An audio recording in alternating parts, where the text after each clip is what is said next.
as we promised you last week, today's show, it's dedicated to understanding the quote-unquote giveaway lithium. The government says it secured 10% in royalties, never before in the history of this country, in its minerals exploitation. It secured 19% state participation in the company, with the requirement to scale it up to a minimum of 30% Ghanaian participation through listing on the Ghana Stock Exchange for shares to be made available to Ghanaians and Ghanaian entities. They're looking at entities like SNIT participating. The minerals body that we set up to help us in such processes, in making sure that we are maximizing our part. The MIF says over the life, 12 to 15 years of the Atlantic company, so to speak, they are looking to rake in some 2.4 billion United States dollars. That's about what percentage of what we are before the IMF seeking? We are seeking 3 billion to save the economy. The government says all the things that Ghanaians are demanding that it should do in this contract, it already has, and even gotten better. Many say the government is wrong about that. So we will seek to understand what the contract is, what's good and bad about it. Aisha Wang, you remember her? The Galamsey kingpin, the one whom a minister, senior minister, said we should not be prosecuting because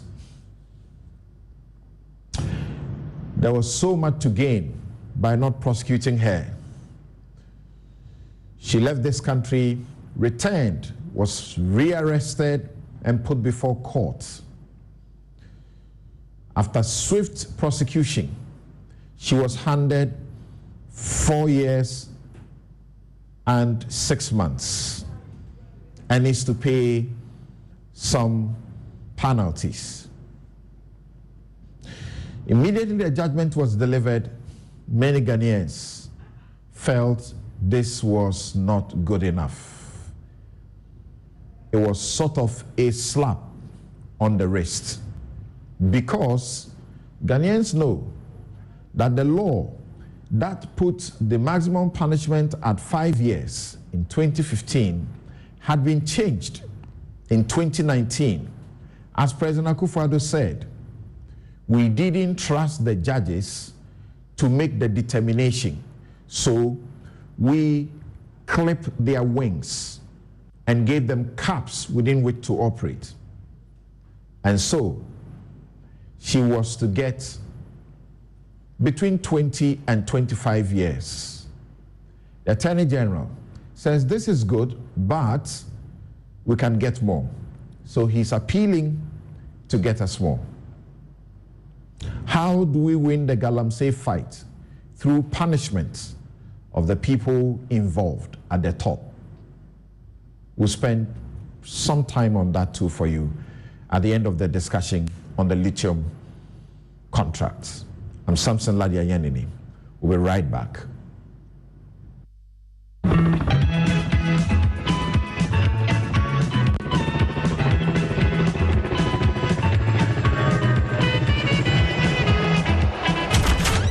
Close the window small.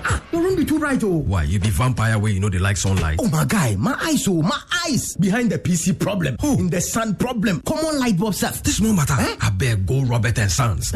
Oh, yeah. Then my chick to him, I know correct. Cry. Where Robert and Sons sort them out sharp. Now, so stylish frames in the wrong. We go Robert and Sons right in. No, I was sitting inside proper. For over 25 years, Robert & Sons continues to provide specialist eye care for both adults and children. Locate us at Adabraka, Adenta, Kumasi, Usudankwa, Tema, Weja, and East Legon. Call 050-151-9111. Robert & Sons, seeing is believing. My way insurance, my way, Hi, my name is Nanama McBrown, and I want to encourage you to dial *165# on MTN to join the My Way family. My Way provides you and a selected family member a cover against death. As a policyholder, you will also have a cover against total permanent disability and hospitalization should you be hospitalized for more than 2 nights. Dial *165# and join the family. Sanya My Way. No way. My Way is a product of My Life and MTN Momo. Terms and conditions apply.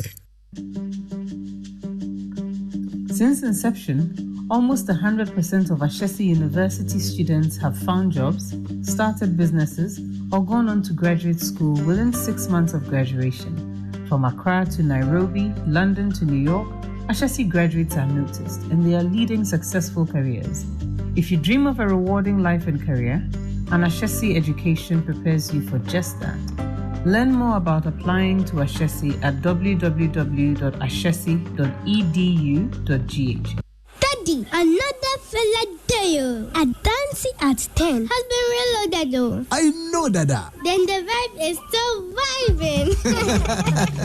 Everyone needs to experience the vibe. And at Dancing at 10 Reloaded is definitely what you need this December. We are sustaining the vibes in Qatar, Nairobi, Zanzibar, Singapore, South Africa, Malaysia, Philippines, and Rwanda from 20th November at a rate starting from $1,990 per person and $3,950 for a couple. Your flight, accommodation, breakfast, and tours are all sorted. Simply call 0595 500 817 or 0556 310 404 to book now. At Dancy Travels, fuel life's beauty.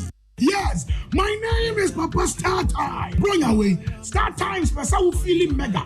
And until from now to the 31st of January 2024, Star Times Mega Step Up promo no Koswangaza. Now promo way so for 2 good months of any Star Times bouquet.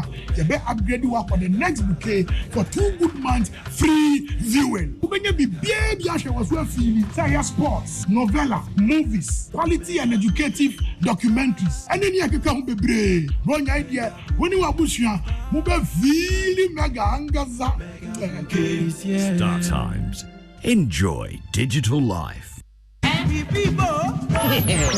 Save big to welcome the new season. Give your mansion a new look. Messy. Get your house renovated. Doormaster Save Big promo is on. Our doors ranges from exterior and interior steel security door, bulletproof and armor door, wooden metal and panel door, glass and flash door. Edu Doormaster. The widest range of paint solution awaits you for your acrylic, emulsion, and animal paint. We also have in stock road marking paint, marine paint, waterproofing, damp-proof paint. Our bathroom hall will look fresh. Your luxurious toilet seat, basins, taps, on your latest vanities are Papa B. Visit the Doormaster. Promo ends on 15 December. Call 0542-745-222. Henmon office of Pobi Montobu, Accra Kumasi Highway, Obeye, opposite the Forest Reserve, Sulunfianko, ACP, opposite Besham Temple, Tema Community 5, at the Pajanchil Hua, and Sawamedua. Doormaster Saving promo is on. At the low.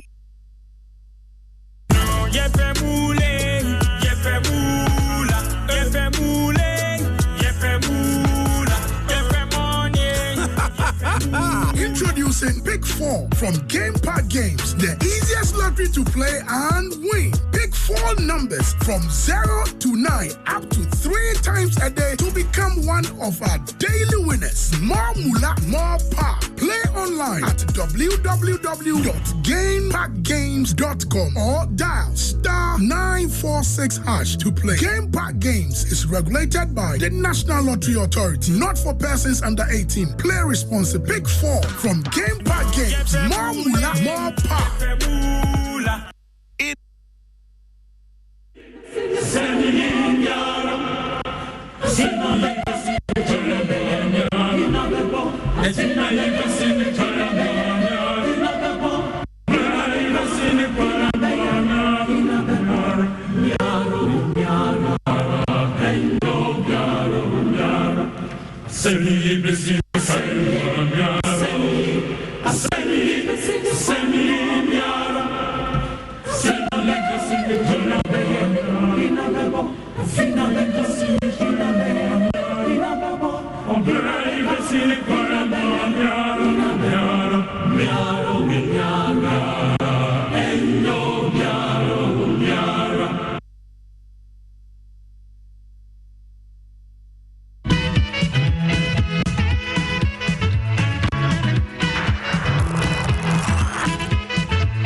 You're welcome back.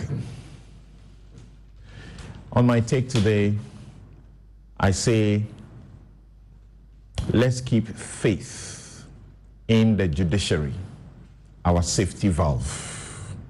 Keeping faith in the judiciary, our safety valve. I've had a special session of my weekly legal clinic, The Law, the last 2 Sundays. The show airs Sunday 2 p.m. with a repeat broadcast on Monday 11 a.m. The Chief Justice and Judicial Service gave us one of their very best, and people enjoyed the education about the operations of the courts. Justice Yoni Kolendi of the Supreme Court gave platinum education on the purpose and mandate of the judiciary in a democracy, the qualification of judges and jurisdiction of the district court, circuit, high court of appeal, and the Supreme Court, as well as how they make their decisions. Very important. Justice Kolendi said, quote, "A judge is a decorated servant of the people, exercising trust power, which doesn't belong to the judge or the court, because sovereignty and justice emanate from the people," end quote. Here is a bit of the second interaction I had with him for a special and, for good reasons, an extended Samson stake. Look at the way the law, the wisdom in the law, in the way things are structured. So you go to a magistrate, the magistrate is sitting alone.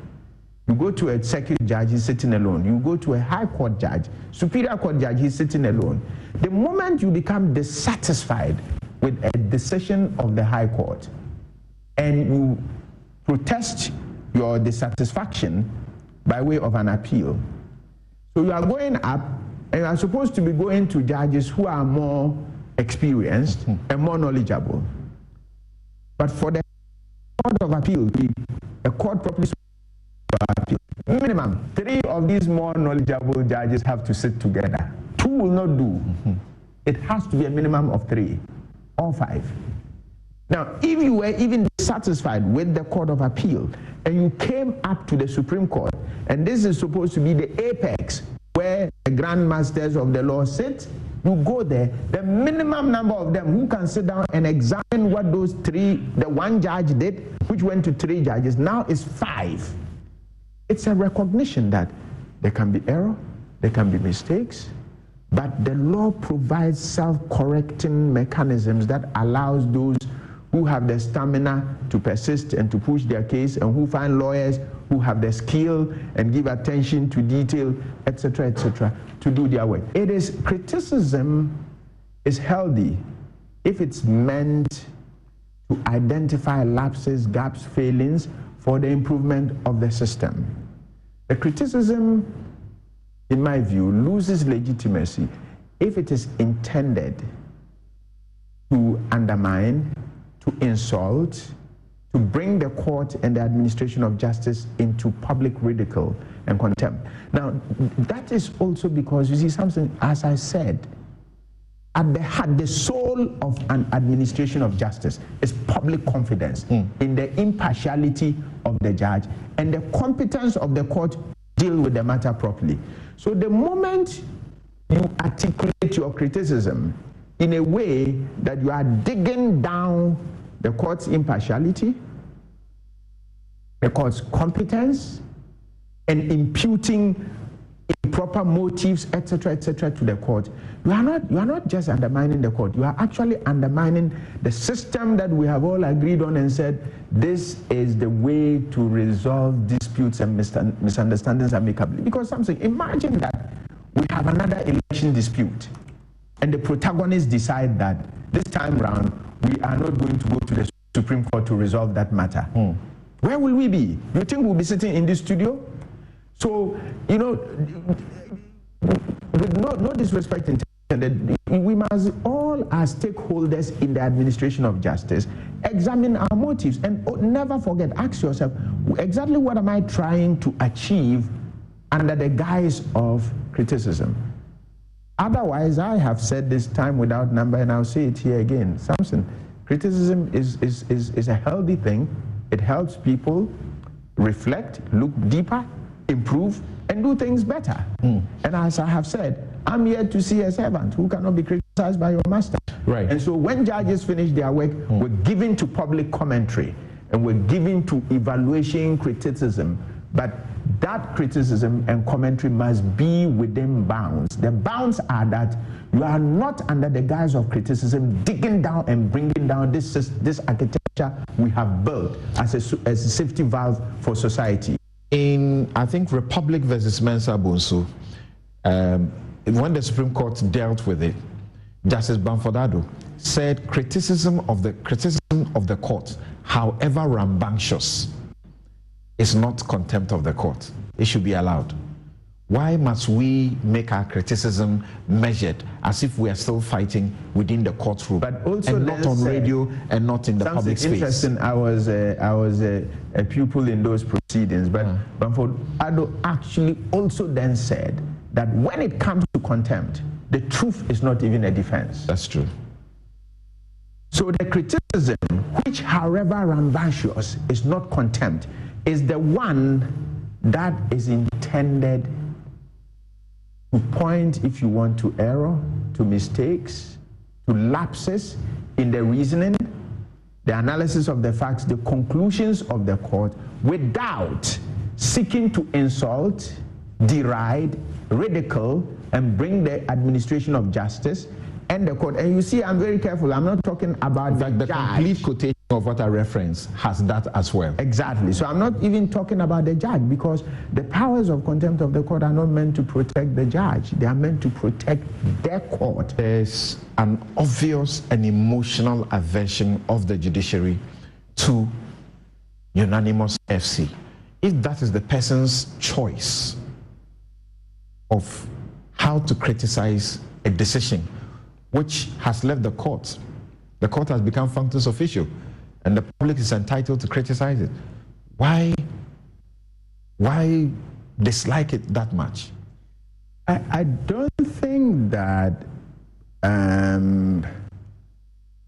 anyone dislikes unanimous FC. It is the contextual use of the unanimous FC that makes it an applause, or an insult, or a statement in disdain, meant to demean and undermine the judges and their independence when it comes to their judicial thought. When you use that term in the context where you are suggesting that these judges do not have independent judicial minds to make up minds of their own, it is not a positive use of the term. It's a term that is used in a way that will deride the court. Okay, that you suggest that something, I joined the Supreme Court not to express my thoughts and my thinking, and that the oath I took, standing alone and holding the Bible and swearing to God, I did that to go and append myself, just run with somebody's thoughts.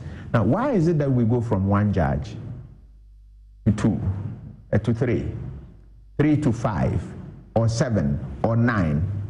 The reason is, as the issues get more involved and get thicker and get more contentious, human learning and wisdom is that more heads are better than one. That's the reason why you now, it's as though the system is saying, even though you are more experienced, more knowledgeable, you went through a more rigorous process of, we can't trust one of you as we did even with the smallest judge.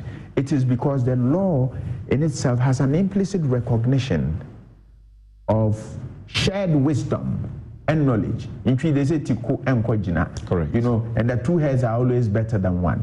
Now, why must we think that the law put the three judges together not to find common ground on what is fair, what is just, what is conscionable, what is the proper construction of the rights of the parties, and resolve the matter in unanimity, but that the law put the three together to disagree with each other?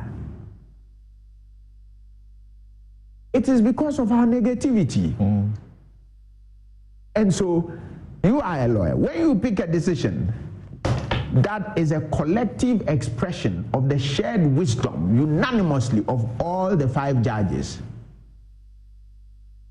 and when you pick one, which is a 3-2 decision, Samson, the law is the law. It doesn't take away from the fact that this is a judgment of the court. Right. But when you are citing that decision, it's for purpose that you will never miss the opportunity to say that this is a unanimous decision of this court. Because contra views always show that there's another way one could look at it. And that is very healthy, and the law allows that. But I think it's very subversive of the whole system of a peaceful adjudication of disputes if we are people who are more welcoming and want to have our highest court made up of elements who are always in disagreement with each other. First of all, when we looked at why we have courts, we say we have courts so courts can give clarity to the law. Is the law clearer when we speak in unison together or when we speak in separate voices? Have you seen a choir that when somebody is singing this way, the other person is shouting the other way? They will produce very good music. So those people who hold this criticism and use unanimous FC in a negative connotation, that's what they are advocating for.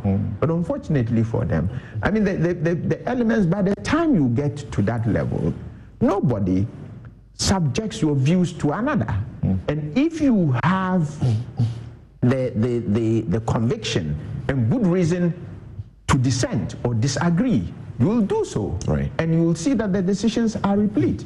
I mean, I have had convictions, I've had convictions, I've dissented in decisions, but when I see wisdom, and I see that this is a superior enunciation of the law by some of my colleagues, I must dissent to show that I'm here to disagree with everyone for the sake of disagreeing. That will not be wise.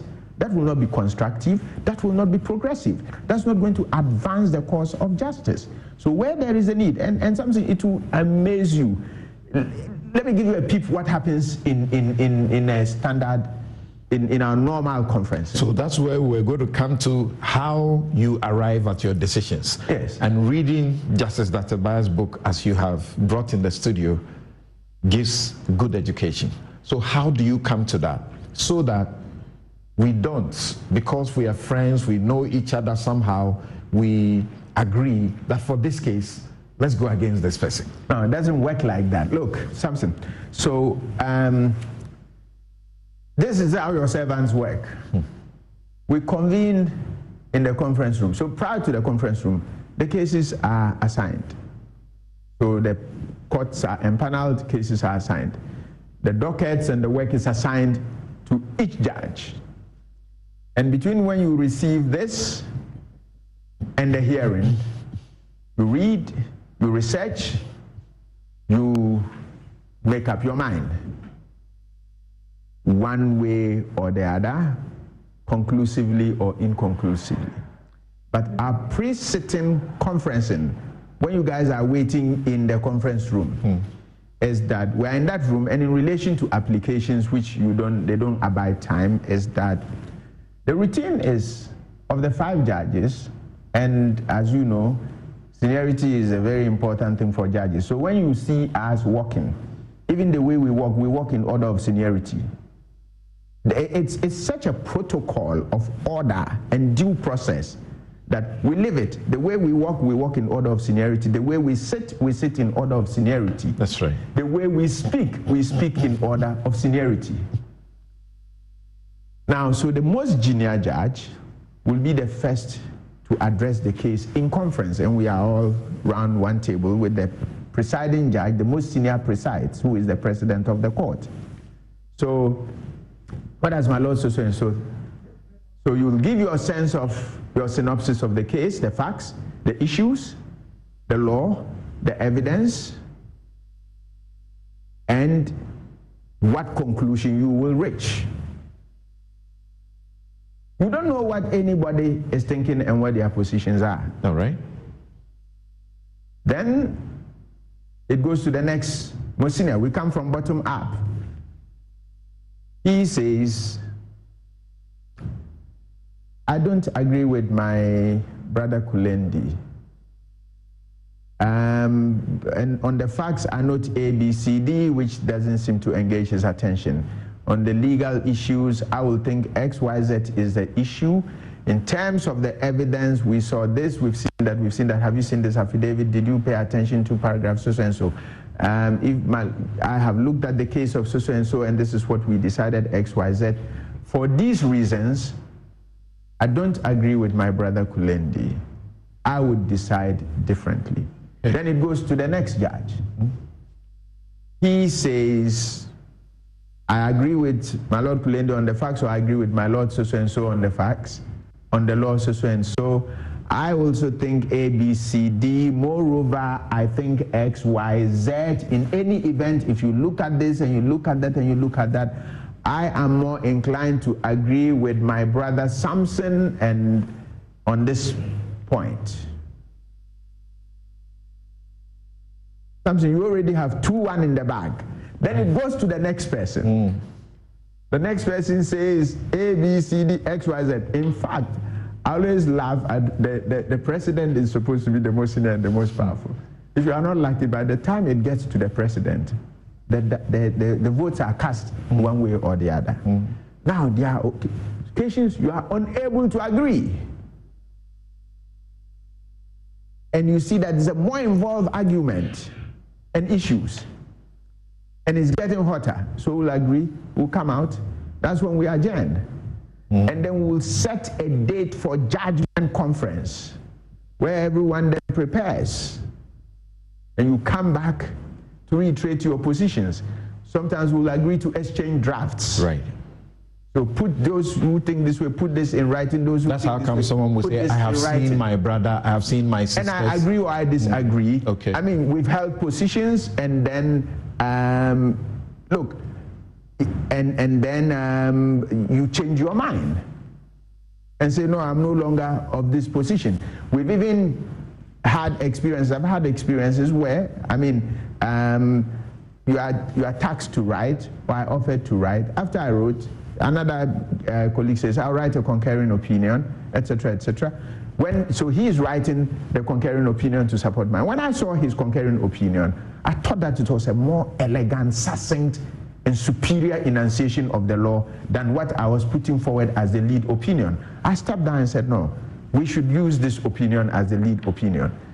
That's the kind of environment in which we work. Now, Samson, at that level, nobody goes there to go and subordinate your ideas and your thinking to another judge. I went to the court all these years. I learned practice. I took this over I call of poverty because I want to serve. I want to create a legacy. I'm going to do. You're not going to achieve that by going to follow unexamined ideas because, look, as you know, we read judgments and decisions that were written many, many years ago. And even as law students from first year, you start criticizing the judges and their work. That's right. That's the kind of future that awaits us.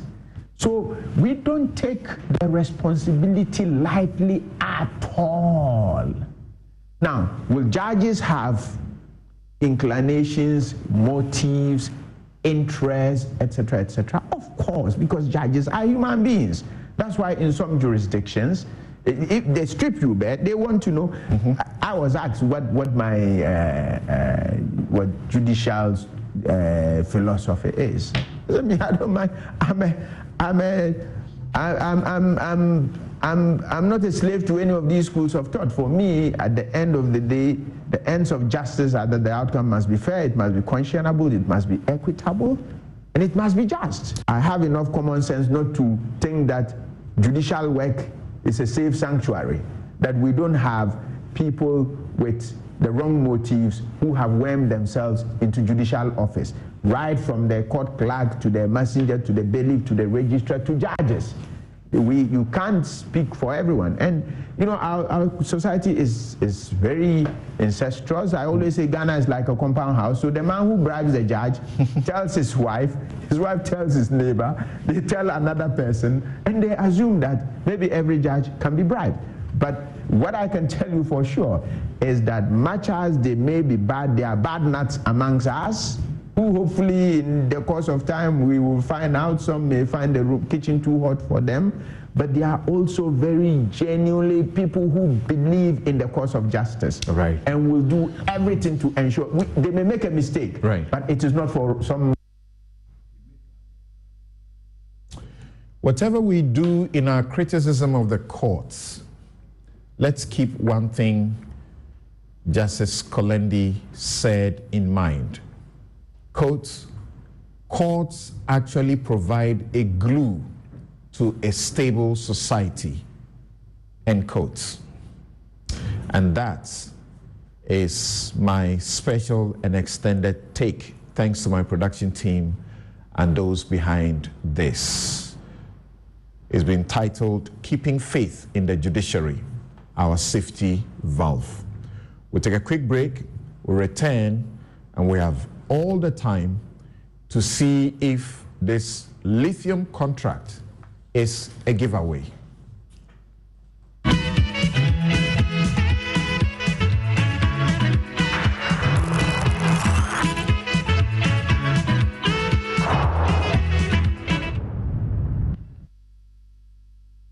In partnership with Joy FM, Roverman Productions presents For Girls, The Spell. An original Able White play.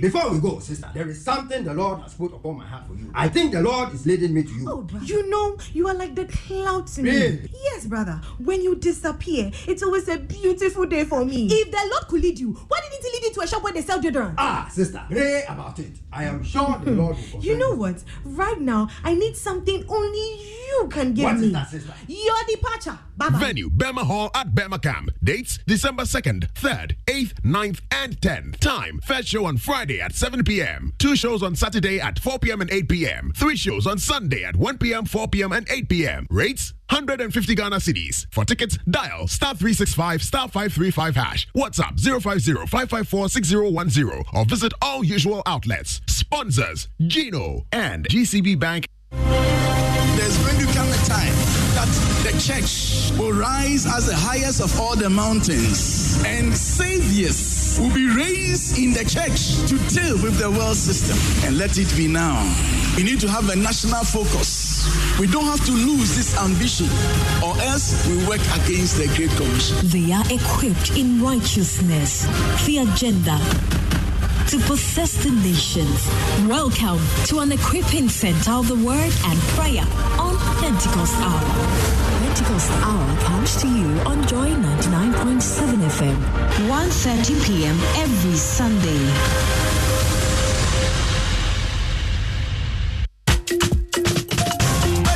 Play together. Play for fun, enjoy the game.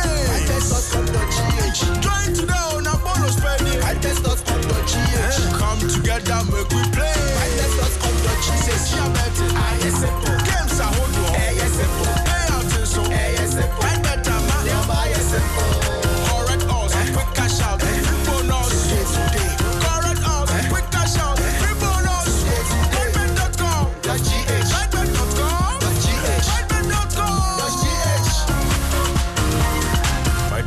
Together, we play. This advertisement has been vetted and approved by the Gaming Commission of Ghana. Bet responsibly, not for persons below 18 years. Gaming can be addictive. Oh, Charlie, close the window small. Your room be too bright, oh. Why, you be vampire way, you know they like sunlight? Oh, my guy, my eyes. Behind the PC problem. In the sun problem. Common light bulb stuff. This no matter. I beg go Robert and Sons. Oh, yeah. Then my chick to him, I know correct.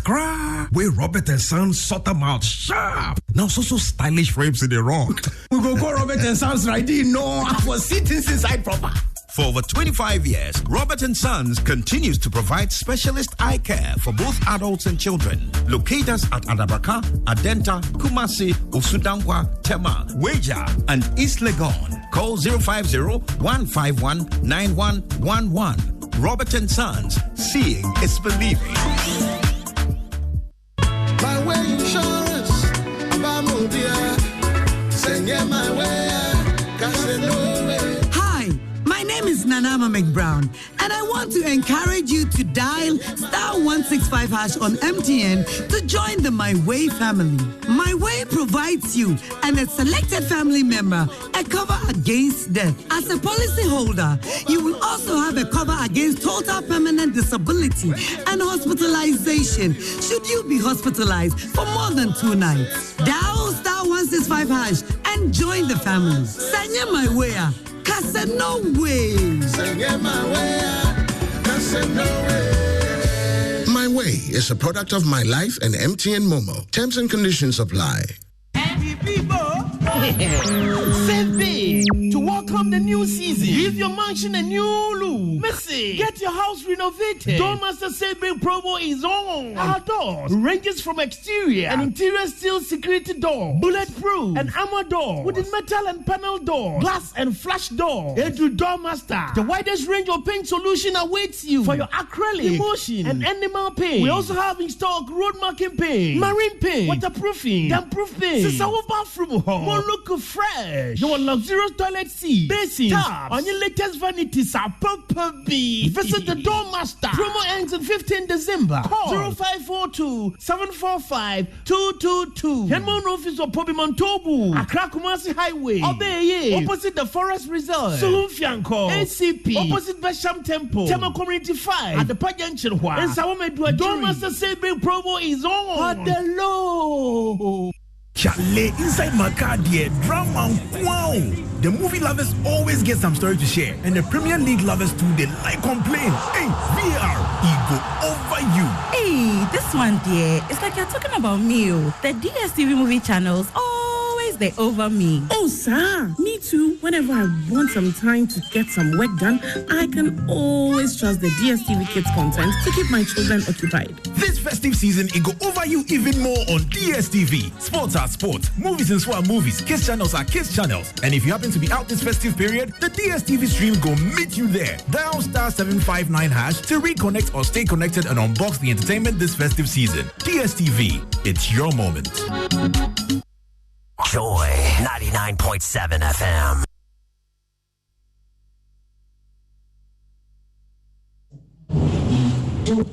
Ghana. You should be asking more because it's yours.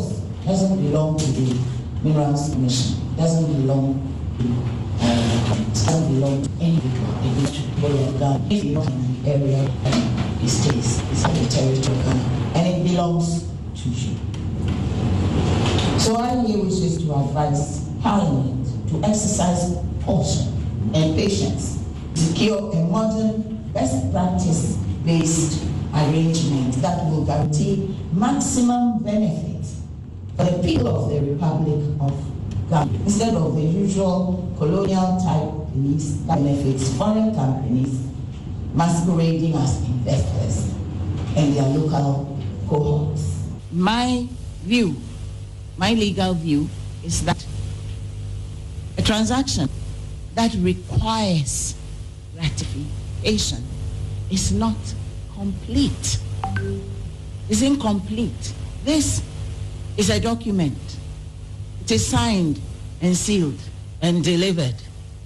But because it is a deed which has to be ratified by a named authority, that is the Parliament of the Republic of Ghana, this process is incomplete. Anybody who allows this thing end us in a judgment debt. He's a bad lawyer.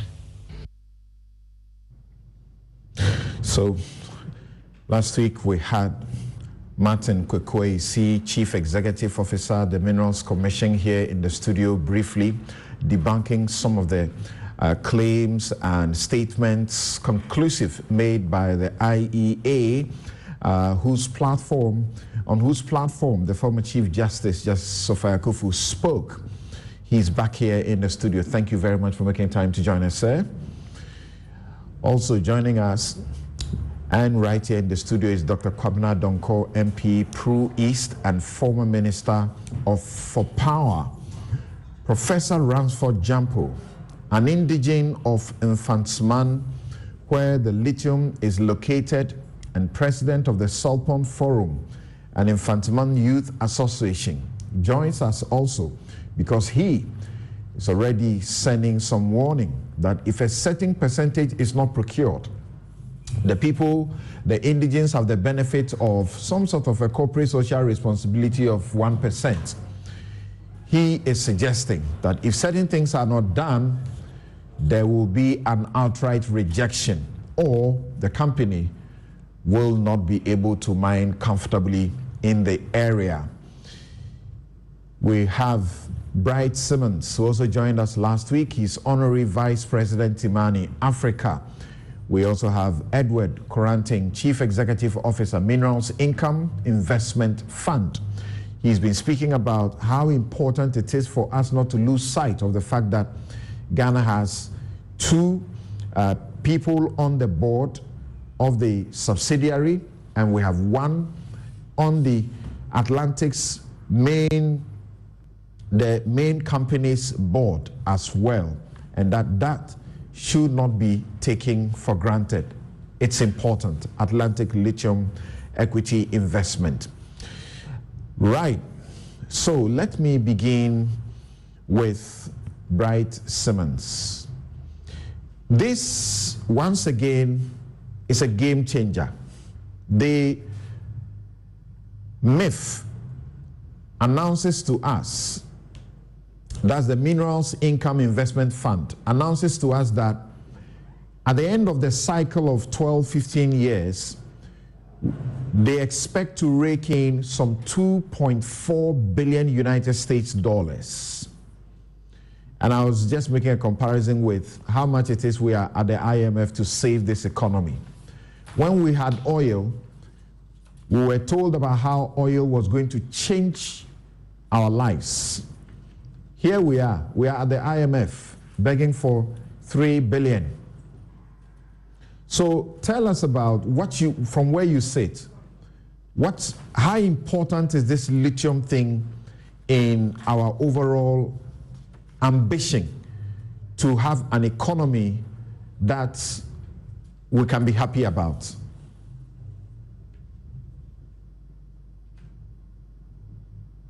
That you raised, that money that was mentioned is over a 12-year period.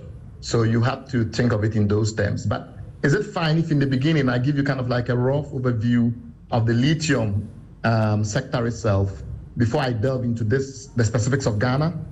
Certainly.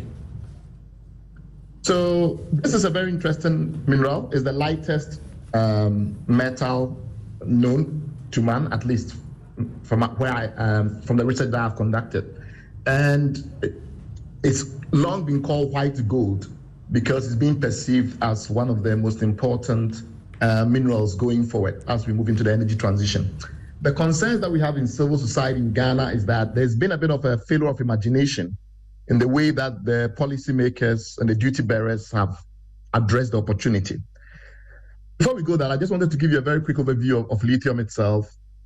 This chemical was discovered in the 19th century, sometime around 1817. And for many years thereafter, until the middle of the 19th century, the middle of the 20th century, it was primarily a medical input. So particularly for bipolar and mania and depression and things like that.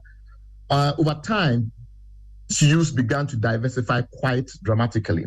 And in this millennium, we've seen a situation where it was split among a number of different sectors until eventually the last 2 years or so, about 85% of the lithium supply in the world is used mostly for battery and various power-related applications. So essentially, it's used in the kind of batteries that you have in cars that are electric cars, for instance.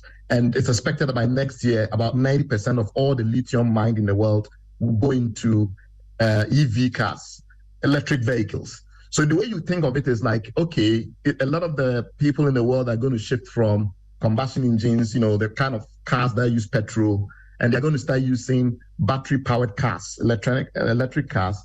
And 90% of the lithium in the world will go into powering these cars. So if you're going to buy a car that is powered by a battery, it's likely that the lithium-ion battery in there will use lithium either from Ghana, Chile, or one of the countries that produces it. The other important thing is that because of the anticipation due to climate change and other factors, that electric vehicle usage will really explode.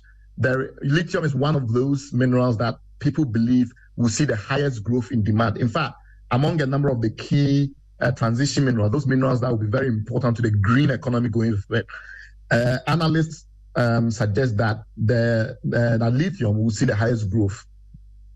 The other point to note is that, lithium is a fairly complex, its chemistry is fairly complex.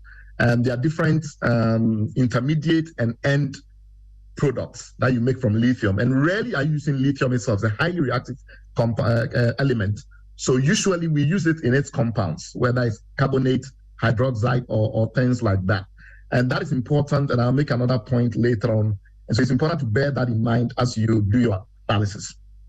That thing that we also have to keep in mind is that as you refine it upwards, you do improve on the value add. So as you move it from, what we call spodumene, which is a complex of aluminum, lithium, and silica in an ore form, as you refine it and get into the part that is used directly in the battery, it gets more valuable. But not necessarily as valuable as some other value chains. And I'm not going to go into that. The key point being that if you refine it over time, you can get about 34% margin as that process goes on. Ghana, we gave a license to a company to prospect. In time, we gave them another license to explore, to do exploration, and now we're giving them a lease to mine, which will be ratified by Parliament.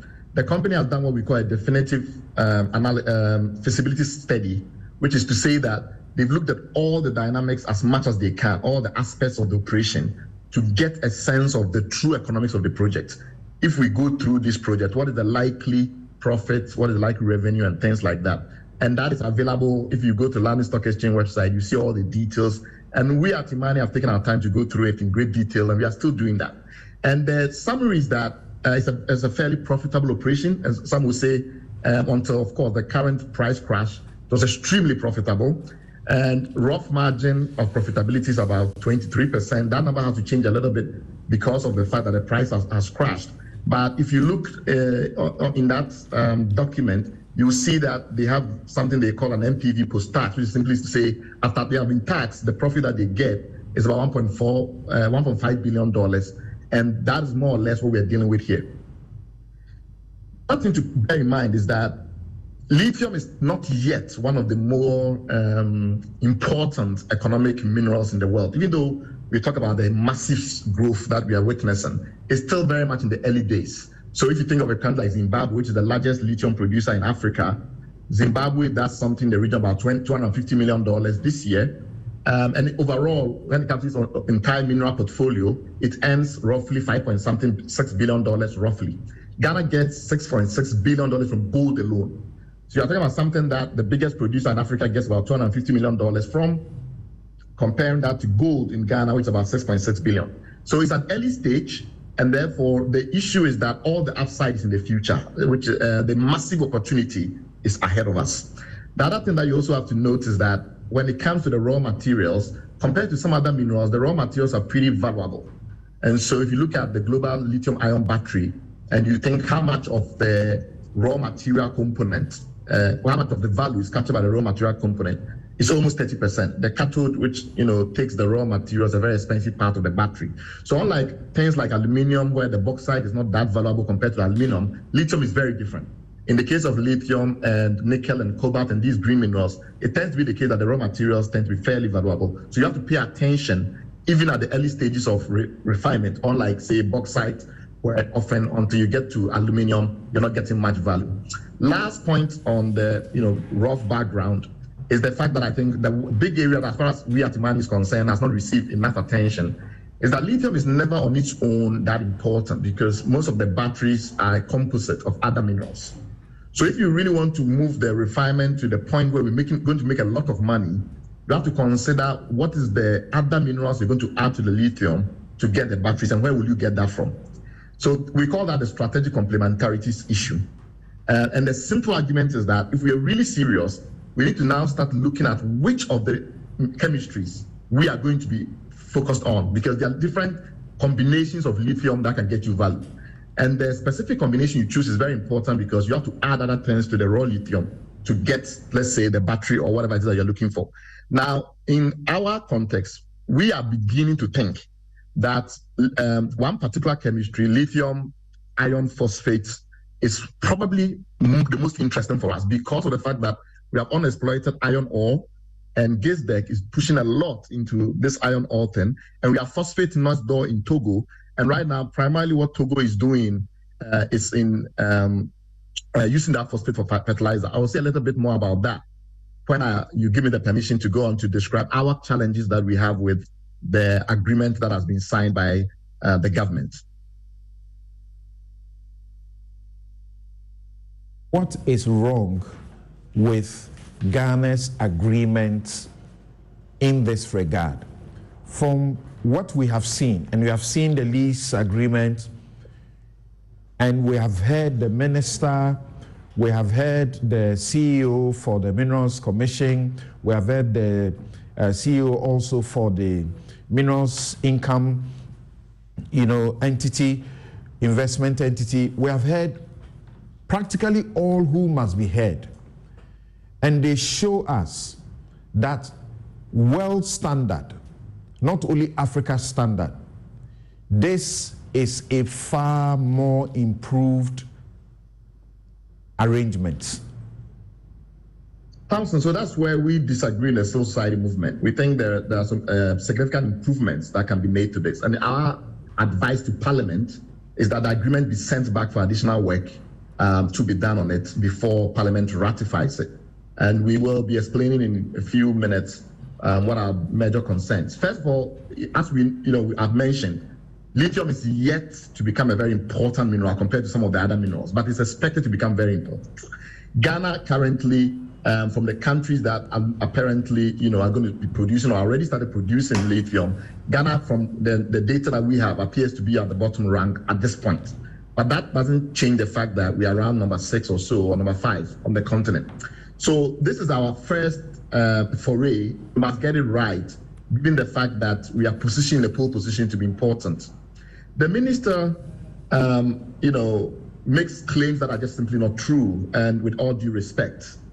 He makes claims that this is the best deal ever, and he suggests that the fiscal terms are the most generous. And that is debatable in the sense that you think about the dynamics that are confronting us, the fiscal terms that have been presented in the agreement that we are all aware of.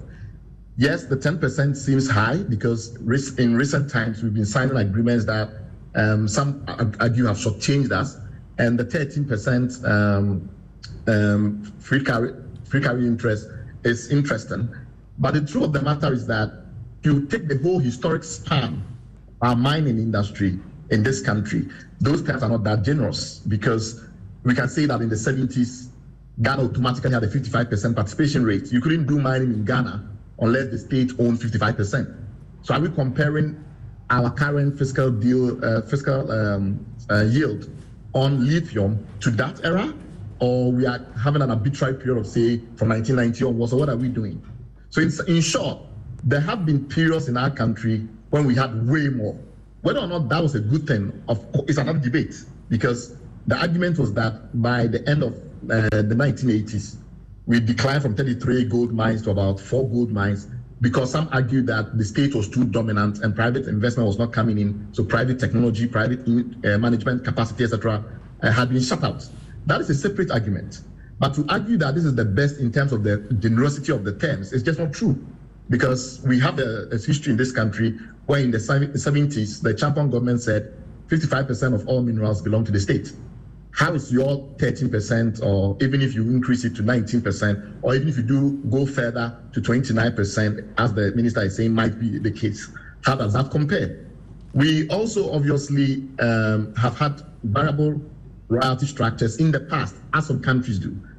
Some countries in the region and in the world don't have a fixed royalty arrangement, like we've decided to go for this lithium, in this lithium case. If you remember, as far back as 1987, when we decided to bring the new mining code and to strip away the excessive state dominance in our mining regime, one of the things we did was to pass a royalties law, and that royalties law established variation in the royalty rate. What it means is that how much we get from the outset. So basically, royalty is something where, regardless of whether the company who is doing the mining makes profit or not, they pay you they pay you an amount, and that royalty.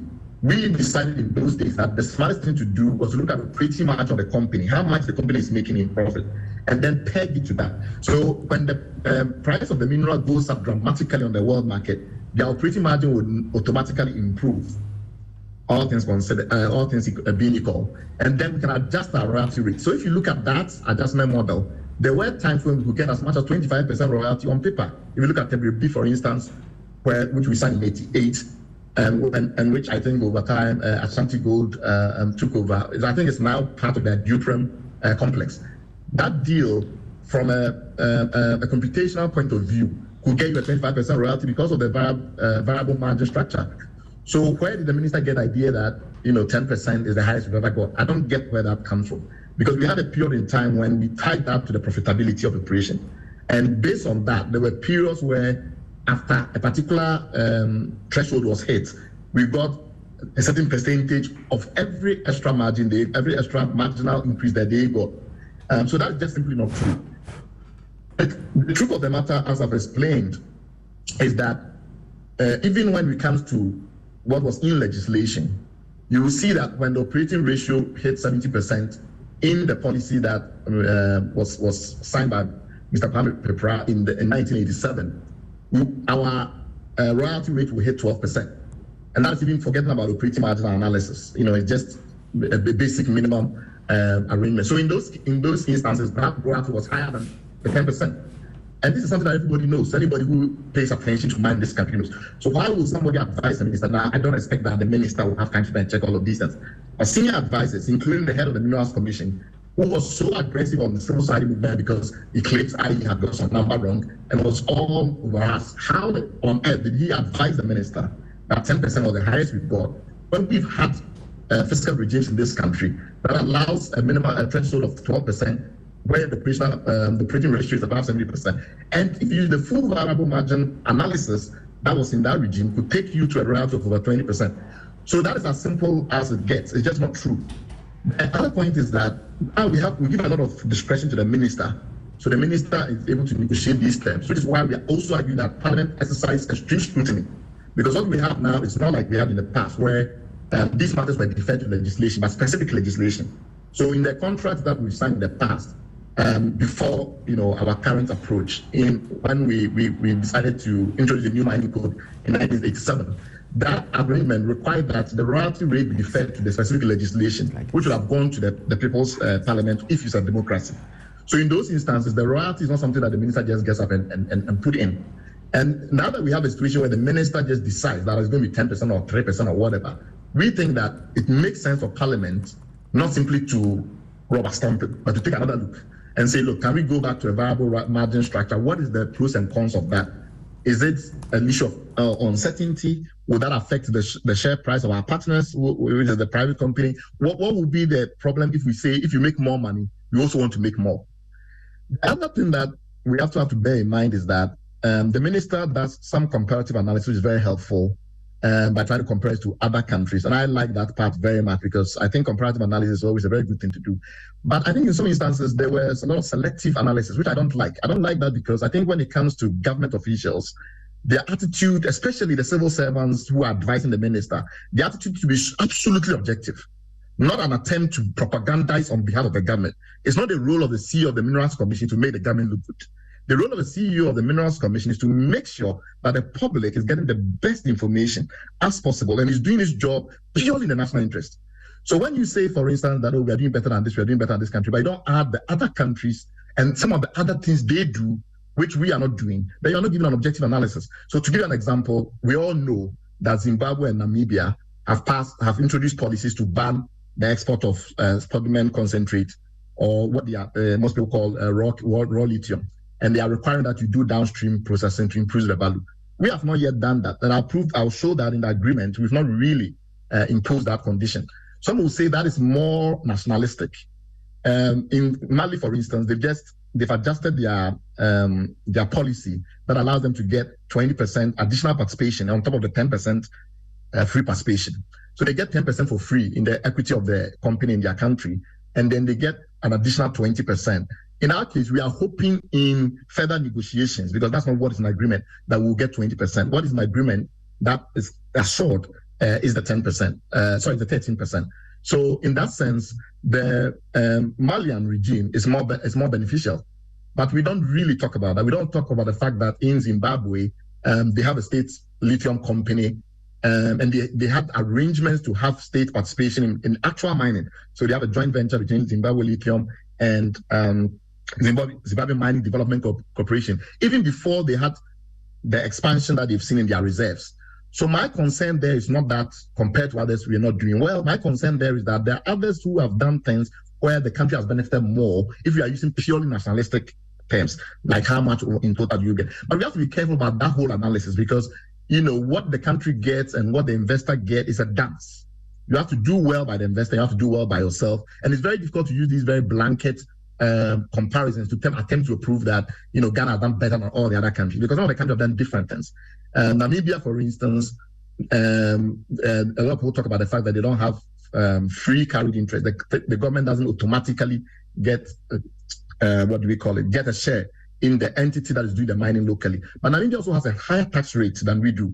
Namibia also has a stronger joint venture, a tendency to promote joint ventures with Namibian companies. And the lithium that is being mined in Namibia is a joint venture between a local company and a Chinese company. So there are these complexities that I think was not well served when you look at the way that the comparisons were made. Anyway, one of the more concrete, and here I'm going to now talk about, rather than my analysis of what the minister said, the specific things that we think should be improved.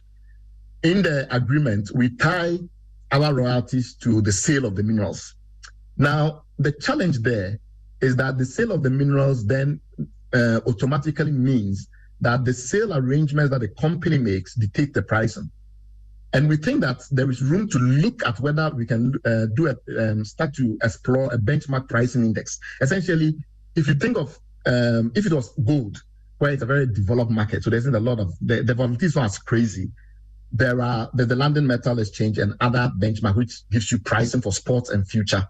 And it's easier in the gold agreement, for instance, to say that when you sell your gold, we don't care how much you sold it for.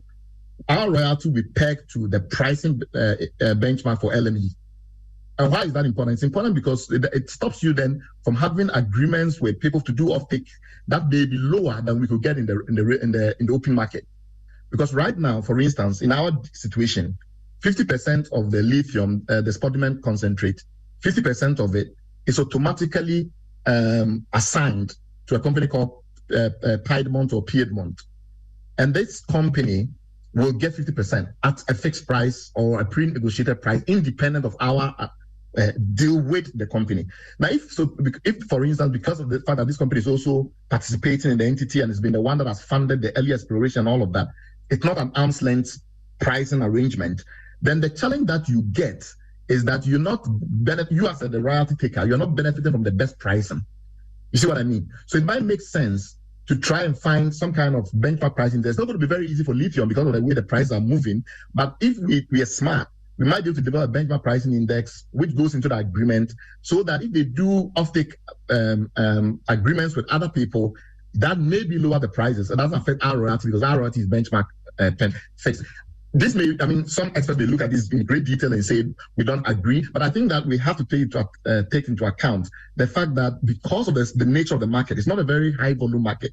There are a lot of potentially non-arm's length pricing arrangements in the offtake mechanisms that may not benefit us because they may benefit on the other side. Let's say Piedmont decides to invest in another project of DS on very good terms, and therefore they give Piedmont very good pricing, and then that affects our royalty take.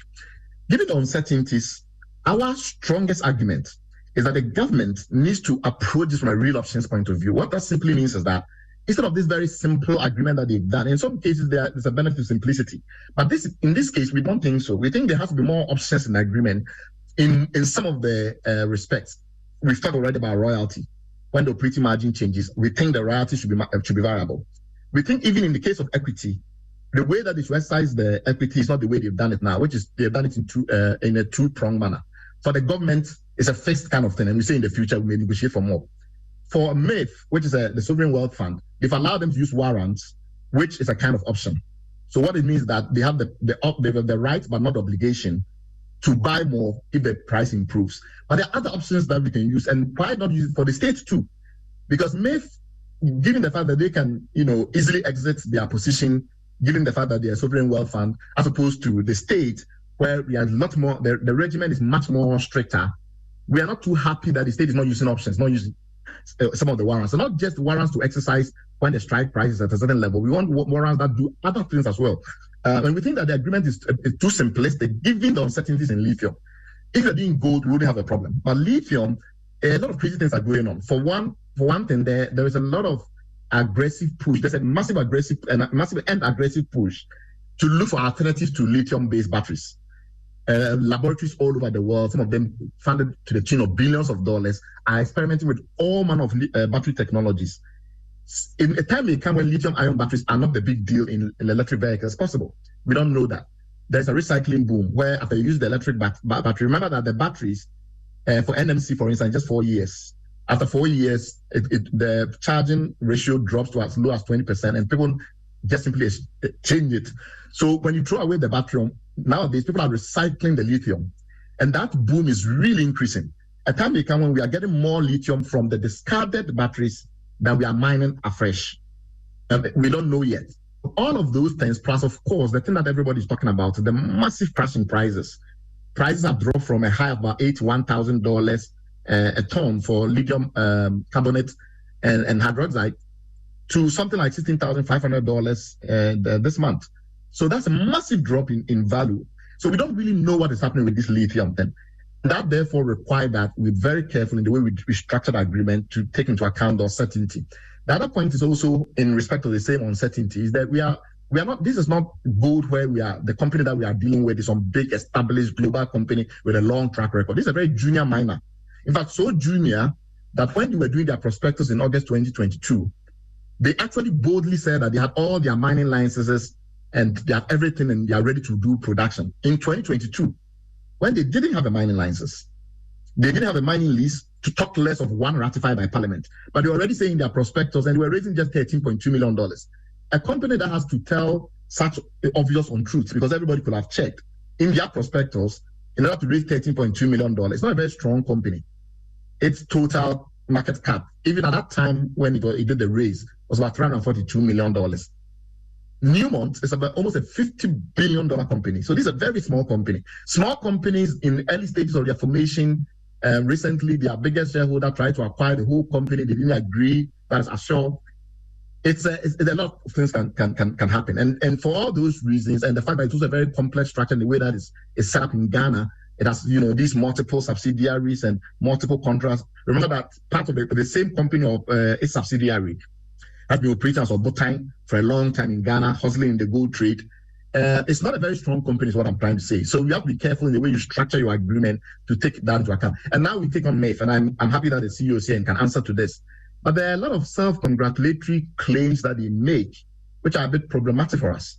For instance, they make the argument that they've already started to make significant capital gains appreciation on the investment they've promised to make. And it's not clear yet whether they've already signed the documents and therefore they own the 6% contributing interest in Ewaya and the 3% in the holding company. But they're not saying that, because at some point in time, the price moved from 26 cents to 34 cents, they've already made money. But that's not how you do this analysis. These are you have to take into account the price over a longer period of time to see whether or not these are trends that you can bank on. Because already that share price has dropped to 27 cents. So the 26 to 34 is no longer even valid. Already the price has dropped. And as the price of the raw material keeps dropping, the share price of Atlantic Lithium will also keep dropping at some point. So it's not clear why they do that. Already this is a company that has lost almost half of its market value since it was established. It's moved from about $342 million to about $168 million. So if you're investing in it, you don't become so self-congratulatory. I'm not saying that there's a problem with the investment. I'm just saying that it's too early to be prematurely celebrating. It could well be that it's a great coup because of what we are all aware of about the transition. And so lithium is going to be big. If lithium is big, Atlantic Lithium is big. But my argument is that we have not seen that yet. To already say you're already seeing massive appreciation, I think means just propagandist. And for a sovereign wealth fund, you should be extremely conservative. And we have the same with anti-dilution. You don't say anything about the anti-dilution. But the dilution issues in a very early stage company could be said that your 3% could be wiped off if they raise more money, unless you have anti-dilution. And you don't say anything about that. So we have very great difficulty understanding the value of the investments you've made. And we think it's too early stage anyway. Secondly, there's a valuation that has been made about the project. Remember that there is a holding company and it owns a certain share in what's going to be produced. Half of it has already been pre-sold. So for the value of the project, there is a certain valuation that you try and give to the project itself as opposed to the company. And we've seen 3 different numbers by MIF. When the statement they released a couple of weeks ago, they said the Ewaya project is $1.4 billion. In their recent one, it says $691 million. That's the one that they've just circulated to everybody in Ghana. And then we look at Piedmont's investments, because Piedmont is the company that has been funding this project, and they put in early money in order for them to get 50% of the spodumene concentrate when they want to exercise that right. And we look at how much they've invested at and how much they've gained. And that gives you an implied valuation of about $360 million. So we have 3 numbers, all of them. The last one is the most plausible. The $360 million is the most plausible. The ones that Smith have given us, the $691 million, the $1.1 billion, need a further explanation. I think if Parliament scrutinizes this very carefully, those discussions will be made. The other issue we have is also that they have all of these provisions which they've praised a lot, value addition and things like that. But actually, there are no timelines to them.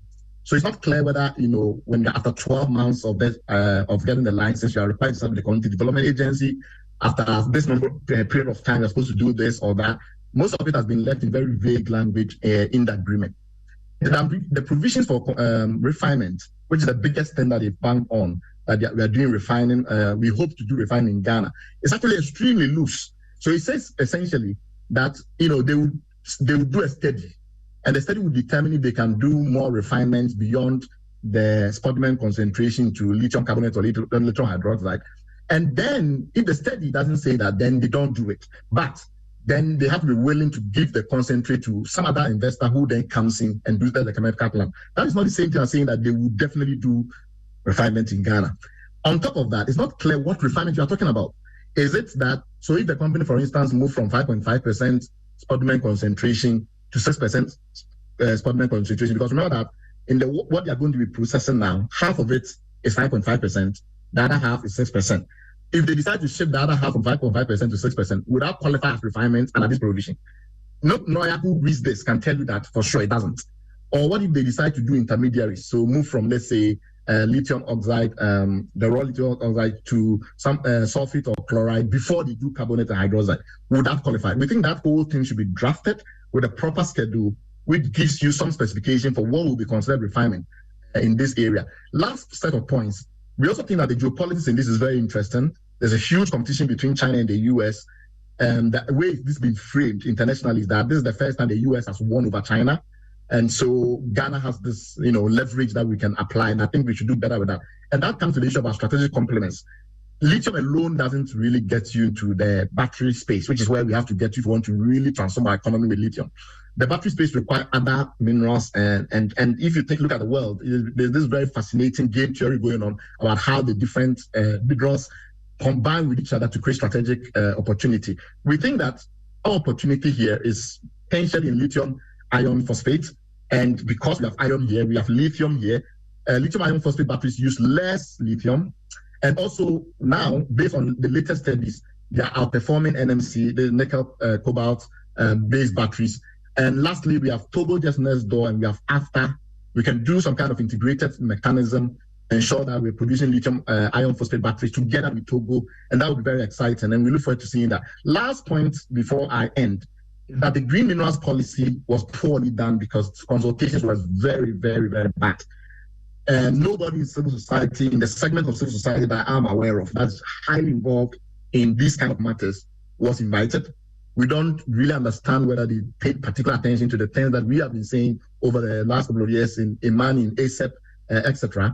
And we think that because of that also, we don't have a green minerals law. And if we had a green minerals law, some of the delegation of action that moves from the agreement that we've signed to general law would have gone to a specific law. So that a lot of the time you read the agreement, they say, oh, for this you must apply Ghana's law. For this you must apply Ghana's law. But that law is very general. And we accept that for green minerals, it's a different ball game. So if we accept that for green minerals, a different ball game, then why don't we have a specific green mining law? And then when you do these referrals from the agreement to say, oh, for these environmental obligations, refer to the law, or for this then refer to the law, then it will be referring to a specific green mining law and not the general law that we have, which we already accept is not very suitable for the transition mineral space, which lithium is part of. And so that's our comments, and we look forward to a robust debate going forward. And more importantly, for Parliament, requiring that the agreement be worked on further before it ratifies it. Thank you. Thank you very much, Bright Simmons. And Bright Simmons will stay with us because we will go into the segment after his presentations to now begin to ask the questions. But clearly, he has a lot that he said. For example, he's saying that there was no civil society involvement in the green minerals, policy making. I don't know if that is different from the renewable energy discussion, because I understand that civil society, including the one that you represent, participated in that. We'll ask all those questions. The claim of historic 10% mineral royalties, he says that is a pure lie. Damning discoveries and claims, discrediting the celebratory claims by government in this lithium agreement. We'll come back right now for the questions.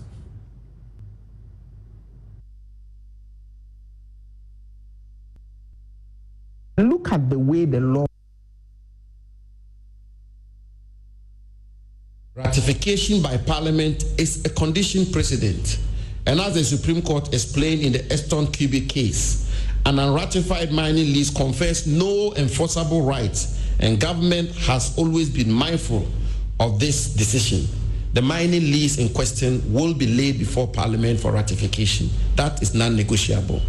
But before such agreements can be laid before Parliament, it must go through a number of processes, including securing Cabinet's approval. The processes are ongoing, and once completed, the agreement will be laid before Parliament for consideration and hopefully ratification. One other point she makes, that anybody who supports this transaction must have benefited from the transaction duly. So here I am. I support the transaction. I must have benefited from it unduly. No evidence. Her Lordship, her Ladyship, Chief Justice Ofaya Akufu supports this transaction and more or less casts insinuation and compromise all of us, our integrity, when we all know that the rule of the game is evidence, and that she put something on the table, that Minister Jinapo has some hidden company in offshore where he holds some secret 5% in this company, and that is why he's supporting the deal. Then we are having a proper conversation. But you make this statement that everybody, anybody who supports this transaction must be benefiting from the transaction unduly. Sam Jonah, one of the foremost leading mining administrators in our country, if I'm not exaggerating, I'm not too sure that there is anybody, is he inclusive, who can match up to Sam Jonah's pedigree, at least when it comes to the mining sector of our country. Sam Jonah has come out publicly to say this is one of the best transactions Ghana has ever negotiated for in the mining industry. He's on record. It was published on the Daily Graphic. I read it. Per the logic, respectfully, very respectfully, per the logic of stateswoman, former Chief Justice, Sam Jonah is supposed to be benefiting and dealing from this transaction. So I may get a little difficult to confront some of these things. Say that, look, I am reluctant to get into a bantam with her or to make comments which can potentially sound disrespectful, but really our doors are open. If there's anything she has which is superior to what we have done, we are very happy to listen to her. But her comments are, to say the least, most unfortunate.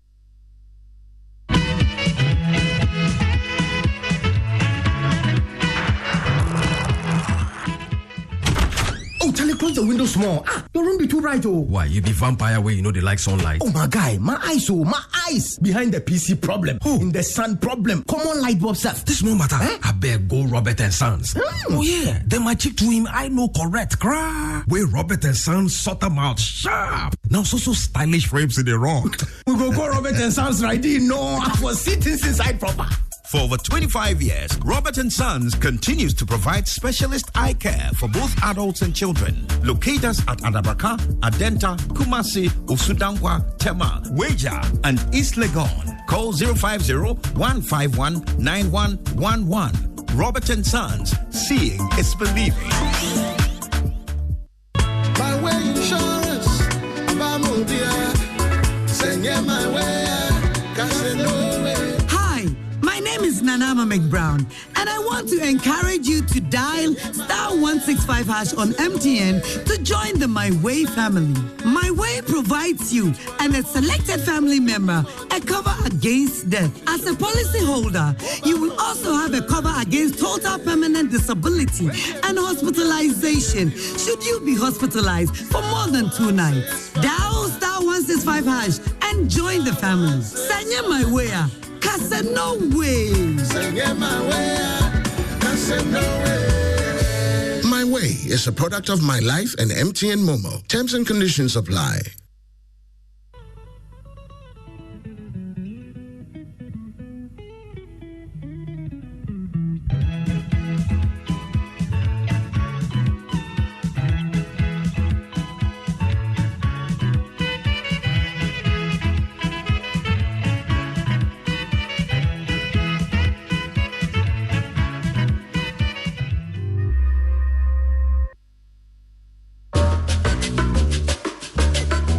Pascal is showing his boss the efficient new technology they've installed. She is pleased, but now she's asking, why is that still there? Pascal explains that he hired a security goat to protect the data shed. The boss is not so pleased anymore. If you haven't upgraded to cloud storage yet, it's time to get business done better with MTN Business.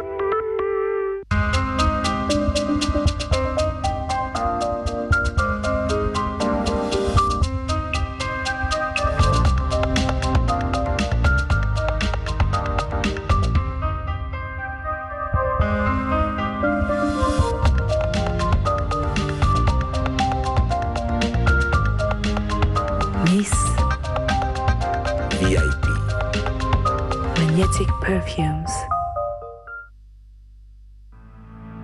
For decades, we have helped businesses connect with their trade partners all over the globe. From Ghana to Burkina Faso, Côte d'Ivoire, Benin, Togo, Senegal, China, Morocco, France, Netherlands, and many other countries. We have made it possible to bring Ghana to the world. We have brought small and medium businesses closer to their customers across the regions in Ghana with our SME support facilities. We have brought relief and smiles to the faces of families with our employee personal loans. With our cutting-edge technology and digital support, we take the burden of complex thinking off you, making life simple. That is who we are, as close as a partner. Bank of Africa. We are indeed the African bank with the global reach.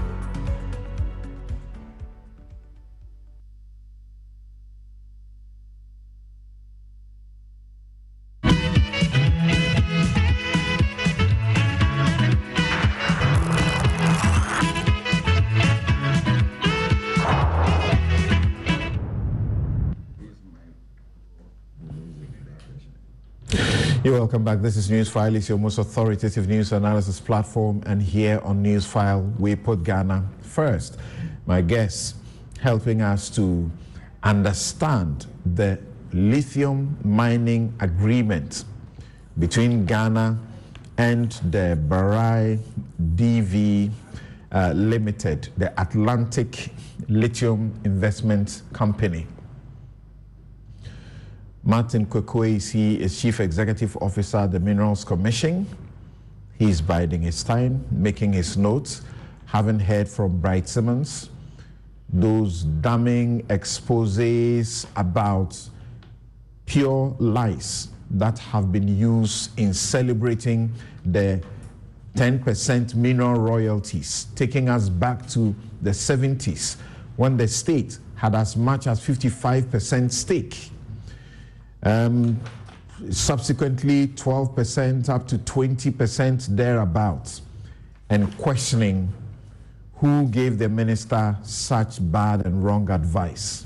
Of course, the comparisons that have been made with other countries like Zimbabwe, Bright digs in directly. He's making his notes to speak to those matters as well. Edward Coranting is Chief Executive Officer, Minerals Income Investment Fund, MIF.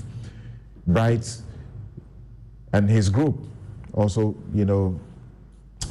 asked them to relax in their celebration. And he says, they are saying already that they are making gains, and they have repeated that even though this has not started, they have already made gains. How exactly does he respond to Bright's comments in that regard? Dr. Kwabena Donkor is MP Pro East and former Minister for Power. Ranford Jampo, Professor at the University of Ghana, is an indigene of Infantsman, where the lithium is located, and President of the Sulpon Forum and Infantsman Youth Association. The people there, partly led by Professor Jampo, have also raised issues, including certain demands that if they are not met, there will not be lithium mining in their backyard. Now to you, Dr. Kwabena Donkor, what's reading it, without the benefit of expertise, reading the agreement and comparing that to the history until Bright came in and sort of spoiled what I had prepared. It looked really good. Again, there's been claims that, we should tender. How do you do that for a company that came in 2012, started, the exploration, prospecting, then subsequently has invested in excess of, $50 million as we are told, to come to this point? And you have to give them a contract to do the work. You say, let's go and tender. How do you do that? I have read research work that says that in terms of mineral exploration such as this, you don't say tender. What happens to the person or the entity that has already spent so much, a fortune, in discovering it? Thank you. I want to start by saying that I'm a believer in resource nationalism. And I believe that is, for me, the starting point. The resource belongs to the people, and so the people must benefit from the resource. That is the starting point. However, resource nationalism must be based on knowledge, must be based on fact, must be based on commercial reality. So we have people outside the sector rightfully wanting and demanding more for the Ghanaian state. I don't have any problem with that. However, there is a very good article by Ken Hado in the Journal of Energy and Natural Resource Law, on tendering. Whether I've read that. Yes. So the question is, to do a good tender, fortunately, natural resource, particularly mining and petroleum, oil and gas, are both extractive. To have a tender, you must have adequate, credible information. If we decide to resource, for example, the Geological Survey Authority to do the initial prospecting, do the initial survey, do the initial prospecting, and we now have certain data that we have this mineral resource, we have this mineral, then we can call for a tender, because like we do in petroleum, because then it is known, you've shot your seismic, you have all your data, so then you are tendering to get the best terms. But not when out of every 10,000 prospective prospects, you are only going to get 1,000 prospects, actual prospects. And then when you actually do the work, you will be lucky if you get another 10% coming to culminating in a mine. So there is such huge unknown risk. And I'm 65 years old. I've lived through regimes. We had the State Gold Mining Corporation in the gold sector. Why did it collapse? First of all, the Ghanaian state couldn't put in the needed resources, the investment needed. We couldn't. Then there were issues with technical and commercial management of this. In those days, we had majority control and couldn't manage it. Has something really changed? I'm also the ranking member on state-owned enterprises, and the history is generally abysmal.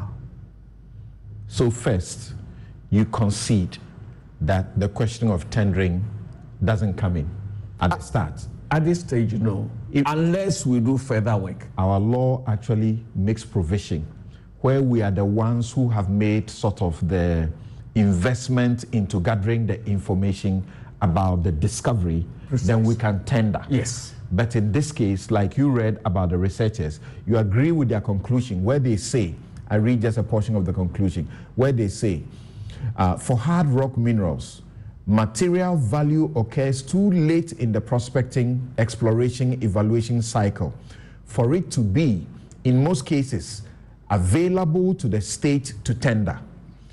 In the early stages of hard rock exploration, unlike with oil and gas, the odds of economic success are very low, and therefore mineral rights for such activities have too low a value to be worth tendering. Alternatively, the cost and risks required to generate value worth tendering are too great for it to be prudent for the state to incur. Having borne the cost and risks of value creation as it should, the private sector should have the secure right to an adequate return on its investment. No, I agree with the conclusions. However, this does not mean the Ghanaian state should not maximize what it can get from the arrangement. My major thesis is that if Ghanaians want to get more from these relationships, we should be prepared to invest more. And one of the things I would be raising when this agreement comes before Parliament for ratification is that MEF should increase its equity shareholding. So we are going to ask that MEF should put money where its mouth is. I think MEF should be able to do more than the 6. You just made a concession, which means that there is fairness in allowing the prospector and explorer to have the exclusive right to mine. No, the right to mine is not necessarily exclusive. For the investment you've put in, yes, you have the right to mine. All I'm saying is that MIF is not carried. MIF is putting in equity. That is the difference. MIF is putting in equity. So my personal position, and I've espoused this, in fact, even I told the minister that we should get MIF to increase its equity in it. When we increase our equity, then we get a lot more from the venture. But that is even not the only issue. Have we capacitated our regulatory bodies to ensure that the Ghanaian state is not cheated? For example, transfer pricing between the Minerals Commission and GRA. We need more capacity to be sure, especially when the Atlantic Lithium has the right to sign offtakes with others. What is the price that the commodity or the product is being priced in the offtake? The Minerals Commission and or the GRA should be in a position to look at, yes, you have the right to sign, but you sign this offtake, at what price? What is the prevailing world market price? And because world market price is not static, how do we benchmark that? If it's a 5-year offtake, that at any one point, the Ghanaian state gets the best price. So these are the technical issues that we will have to deal with as a people to ensure that we get our value. First of all, we must put in more equity. Secondly, we must learn from our history. If we went for example, in the gold sector, the royalties are less than 10% in the gold sector. That is, in this particular one, royalty is gone to 10%. Are we really, is it our intention to make money as a state from royalty, or to make money from full participation? I think royalty is just one item. And if we're taking royalty at the mine head, then we can also reserve the right to take the product and sell our portion of the product, or allow the company to sell the product at world price with our regulatory bodies making sure that the product is not undersold, and then we take our 10%. And normally our 10% is gross, it's not net. You just said that you will be urging MIF to increase its equity. Precisely. MIF has informed us. Beyond the 6%, let me. Yes. Beyond the 6%. MIF has informed us that it is going to subscribe for about 20 million Atlantic Lithium shares for a value of $5 million, equaling 3.06% of the total issued share capital of the company. They also say MIF has the right and warrants to buy more shares at locked-in price, and this could increase MIF shares in Atlantic to 4.5% if warrants are exercised. What's your specific, what specifically are you looking at when you say they should increase their equity? The 3.3% you mentioned is in the parent company. It's not in the Ghanaian operation. I'm talking about the Ghanaian operation. We have very little control over the operations of the parent company because that is outside Ghana. But I am talking about the 6% in the Ghanaian entity that we would need. My personal position is that MIF should increase its equity in the Ghanaian operation.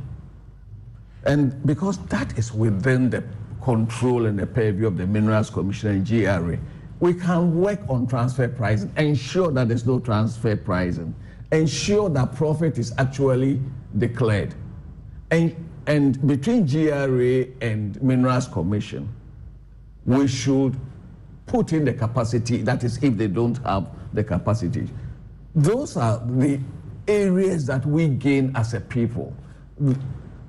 Then, yes, I like the Community Development Fund, but that is not the real game changer. The real game changer for me, and I agree with Bright Simmons on one area, that let's tighten the contractual obligations for the setting up of the chemical processing plant in Ghana. Let's tighten it. There is that commitment.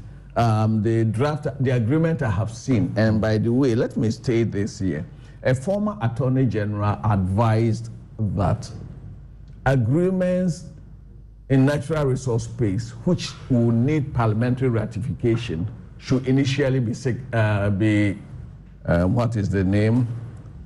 should not be signed, but they should be initialed. Until Parliament ratifies, then there is a formal signature. That was also the advice given to us when... But the law says it's an agreement you bring there. It doesn't say it's an incomplete agreement you bring to Parliament. Well, you see, I am not a lawyer, but the difficulty then is that if Parliament rejects it, can they sue? Can they take us to arbitration? If Parliament rejects it... There is a precondition. It's a condition stated right in the agreement itself. Yes. At the very beginning in clause 1. Yes. That this agreement is subject to ratification by Parliament. And there's a reference not only to our constitution, but also to our statutes, and which require mandatorily that there will be a ratification. Yes. And that is which means the person who has signed the agreement agrees to the potential that they will have to renegotiate the terms. Yes, which is the very reason why the former Attorney General advised that rather than sign fully, we can initial, both parties can initial. I'm trying to understand, what's that? A half agreement? The agreement ought to be executed before you take it to Parliament. Well, this was the advice when I was minister. Okay. Because we got into some problems. Indeed, I see the sense in that position, because if you remember the excess capacity, the NDC government signed too many power purchase agreements. When we asked that, look, I brought only 5 agreements to Parliament. Only 5 of such agreements have parliamentary approval. And yet the minister, again with a legal opinion from the Attorney General, that some power purchase agreements signed by ECG were also binding, and they counted all of them as agreements we have signed. And then I said no, because all those agreements contain a government consent and guarantee.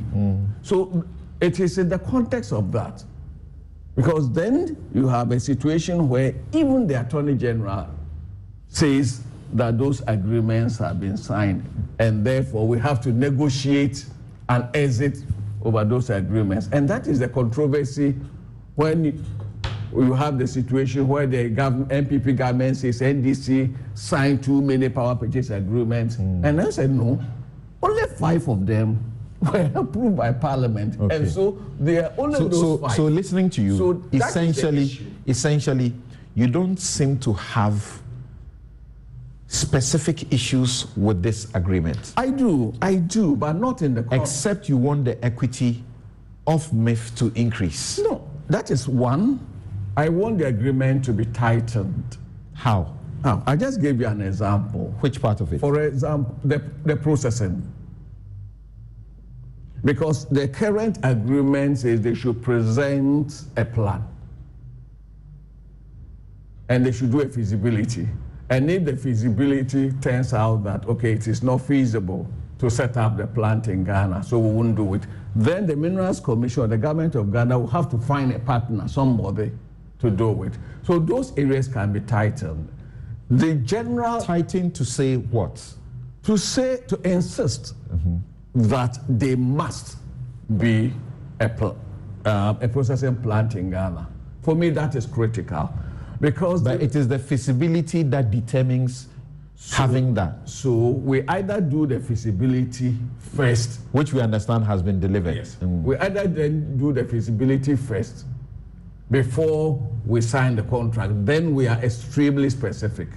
So that area can be. But I also have an issue. But the language of the contract makes provision that once feasibility supports, then it ought to. But if the feasibility proves negative, it's consequential. You don't have to. You see? So what is there to tighten? There is a lot to tighten. We must not export the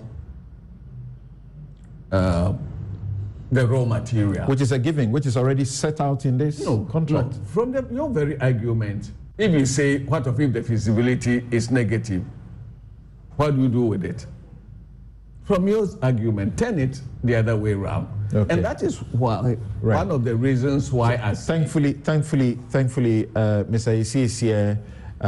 We also have Edward also on the line with us. So let's get some direct answers from them right now. I'm not. Okay, go ahead. Because my colleague has so much more. But the most important thing is to look at mining, and in particularly the green minerals, holistically. I would prefer that we have a law, whether it comes under an LI specific to green minerals, or we amend the existing mining and minerals law to make provision for green minerals, so that we are extremely clear. But we should also understand that we are on we are on an unknown trip. I believe a lot of research is going on to find alternatives to lithium for batteries.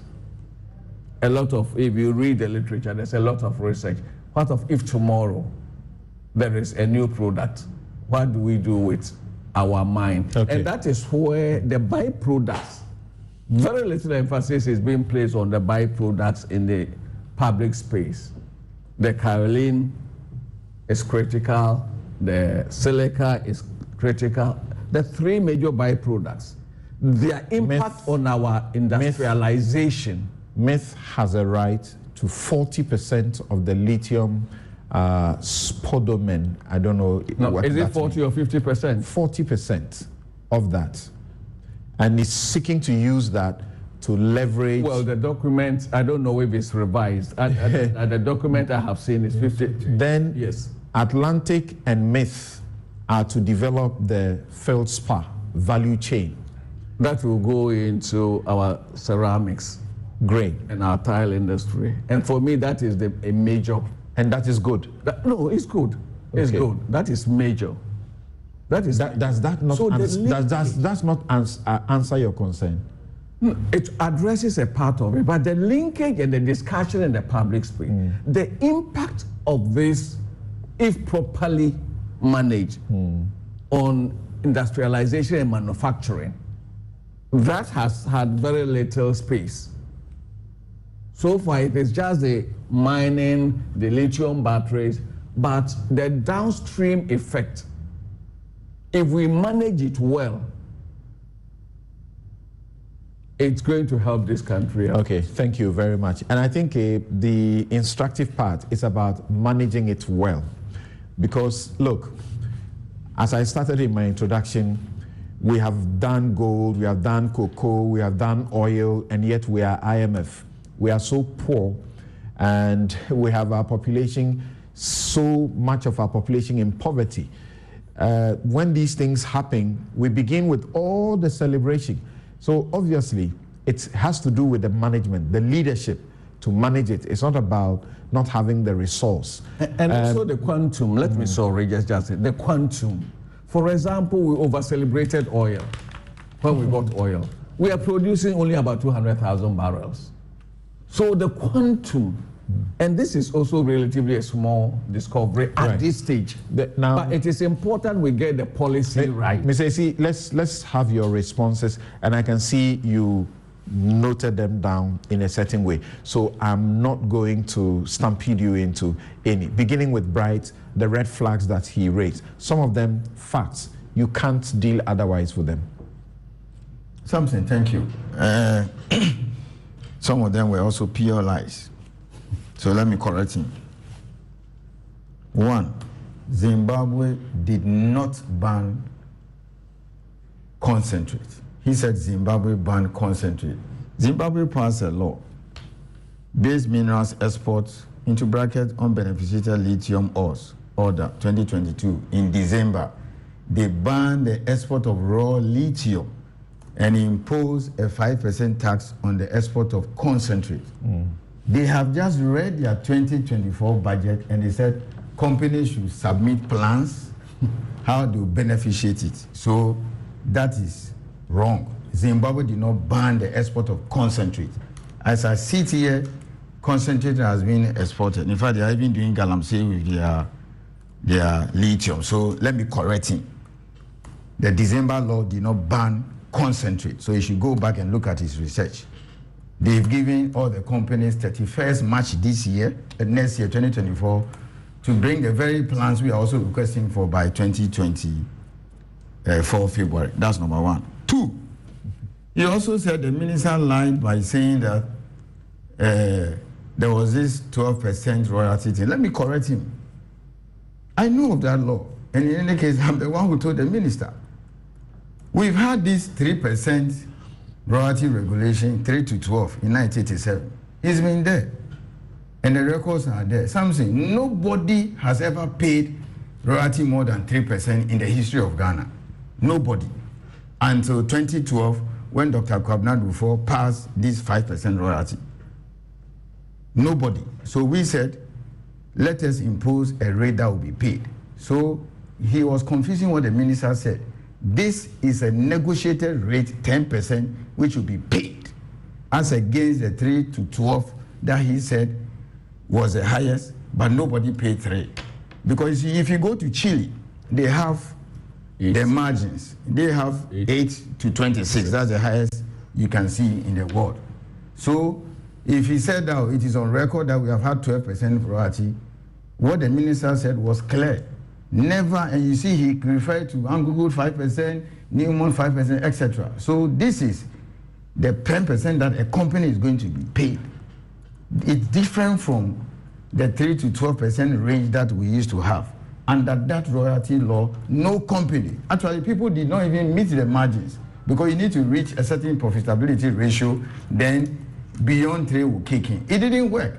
So all these were considered when we were doing the discussion whether we should go for the Chilean model 8 to 12. We said no, nobody paid more than 3%.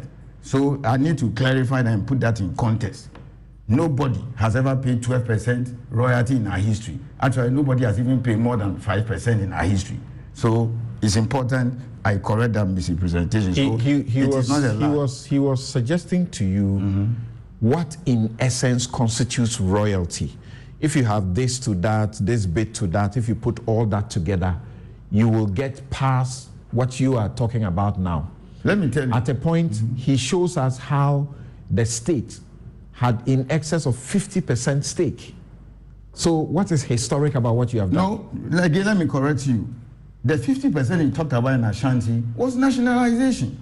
Achampon nationalized AGC, and then there was a split, 55 to 45. Equity. And that is when during the economic recovery program under Rollins and Co., we sold all those our shares. So Ashanti was nationalized. Yeah, so but it remains a fact. So that's a different something. Let us correct this. I'm correcting 3 things.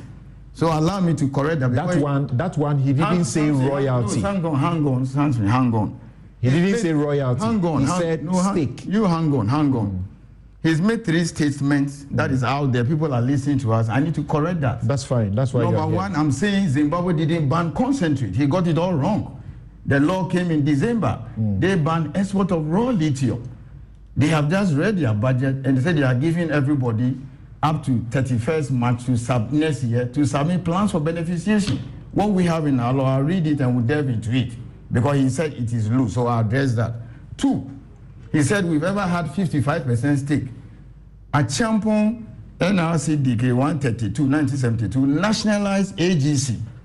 Okay, you can call it partial nationalization because Lonro got 45 and government got 55. That was nationalization. So it's not as if you went and negotiated for a 55% stake. So that also needs to be corrected. And then the last one, royalty, which he said Minister was lying. Minister was very categorical. Nobody has ever paid royalty more than 5%. Yes, there was a law. I knew of that law. I was at the Minerals Commission when that law was in existence, which was repealed. So that was a range 3 to 12. We examined all that. Nobody paid more than 3% under that law. So what minister said was very categorical. They are going to pay 10% royalty simpliciter. So it's important I correct that. So he got it all wrong. Zimbabwe never banned concentrate. So that is it. Then there's also another issue I also need to address. Samson. He said something which I was happy about. That I need to praise him. Something, the real deal is in the value chain. The real deal. Okay, so when I hear people saying that we should take 50% stake, I ask myself, Atlantic Lithium or Barari lease could be 100% owned by the government of Ghana. We could own the property 100%. What happens if we cannot refine the raw lithium? You have to export the concentrate raw. You have to take the concentrate out or even take the raw lithium out. So the ownership thing is not what we should be thinking of so much. Again, remember that the goal of government is to add value. That's where the money is. So if you put all your fiscal elements and taxes in the mining operations, what you end up is that you find a situation where the raw material that a company needs to put in its refining, let's say it is costing you 5 cedis to produce it. You go to Chile where they produce it cheaply than even the hard rock in Australia, maybe it will be 2 cedis. You go to Zimbabwe, maybe 1 cedi. And then they will come and tell you that it is not economic to refine a concentrate in Ghana, so give us subsidies. So it's important we clarify that we cannot put all our monies there. I'll leave some aspect of the MIF saga to Quentin to address, but something, must the state take everything? So here I'll disagree with, or I'll differ from the Honorable Member of Parliament for Pruis. He says MIF should increase the government stake. My response is that why don't you allow Ghanaians to buy? So these were some of the issues that came up in cabinet. That instead of MIF buying 20%, 15% or 30%, we said no. Why don't you go to the stock market, make it mandatory for you and I to also buy? Must the state get everything? So the emphasis is on going to the stock market is mandatory. Yes, it's mandatory. They have to list. Right. So that has never happened before. It's mandatory. They have to. Ghanaians have the opportunity of buy. What percentage? 30? No, I think it's the minimum. The policy directive we got from government through cabinet was that at least ensure that state and Ghanaian participation is not less than 30%. Together. Yes, so we could even, if you go to the stock, they'll even get more. And let me tell you an issue the president asked. He says don't make it free for all. Because if you take it to the stock exchange and people from Europe, Asia and co can come and buy, then it's as good as not listing it. So we are targeting pension funds, hedge funds, and also high-end Ghanaians. Perhaps a very rich person who has made so much money from law practice, like you. Let us go back to, I don't know whether you want to read. I say amen to that. Yes, let us go back to the provision. Look at page 23. Right. And read the provision on value addition or the downstream. So you're still here with us. He says it is quite loose. And presently engaging the CEO of the Minerals Commission. You said page 20. Page 23. Page 23. Look at Schedule 2. Page 23. If you can read to our hearing. Is it investment by the Minerals Income Investment Fund? Is that what you're referring to? No, there's an aspect on downstream. Page 23. Page 20. Schedule 2. I'm looking at it. That's page 23. Yes. Read. So, no, it's a long schedule. Feasibility studies here. Then you read the one on feasibility. Okay. Upon the grant of the mining lease. Just a minute. He said it's a bit loose, so I need to explain. Upon the grant of the mining lease, the company shall undertake a definitive feasibility study on the feldspar produced as a byproduct of the mineral and will submit a report of its findings to the Commission within 4 months after the date of the grant of the mining lease. Read the next two. Upon the grant of the mining lease, the company shall commence a scoping study to evaluate the economic benefits of the downstream conversion of the concentrate in Ghana, and will submit a report of its findings to the Commission within 4 months from the date of the grant of the mining lease. Subject to the outcome of the scoping study, the company shall establish a chemical plant for refining the concentrate in Ghana. Where the company is unable to establish a chemical plant, the company shall make concentrate available to any chemical plants established in Ghana for refining on terms to be agreed. All byproducts of the mineral, such as feldspar and kaolin, shall be sold locally, and such products shall not be exported unless expressly authorized by the minister where there is no demand for the product in Ghana. So Samson, give me 5 minutes and let me throw light on this because it's very important. Because it's self-explanatory. Yes, he said it's loose. So I need to explain. You know, I'm happy you understood it. Samson, let's step back a little bit and look at the experiences of our gas development. One of the issues, you know, people like him who do a lot of research and civil society and everybody was raising at that time was that we need to have plans for our gas before we start producing oil. He's here, he can correct me. Are we going to flare like Nigeria? And then, as usual, we started then we started producing gas and we started flaring. Now, a lot of gas is being used anyway. Remember, it is going to take no less than 14 months for the mine to be constructed. You understand that? We have not finished other regulatory processes yet. Ratification, which people are confusing with prior approval, because ratification means the process is complete. Prior approval, you have to take it to Parliament to be approved before you come and sign. So let us not confuse that. We will do that. Then we'll go to EPA, we'll go to the environmental permitting process, then they will do the operating permit. So we've given ourselves maybe up to somewhere first quarter of next year. All this while they cannot start in operation. They even have to come back to Minerals Commission for a construction permit and all those stuff. That'll be sometime in 2025. Yes, but then we don't want to repeat the mistakes we made in oil and gas. So two things are happening. So I have here, this is a scoping report. We'll be getting a feasibility next week. Feasibility study for feldspar and kaolin industrial minerals. Yes. Potential of processing feldspar in Ghana. Okay, so, UMAT Consultancy and Support Services Limited. Yes, so Professor Richard K. Amankwa. So a committee has been set up by the minister. I'm part of this committee. We insisted that we don't want you to give the feasibility study to somebody from Canada or Australia who come and lie to us. So we insist to give it to somebody locally. So they gave it to UMAT.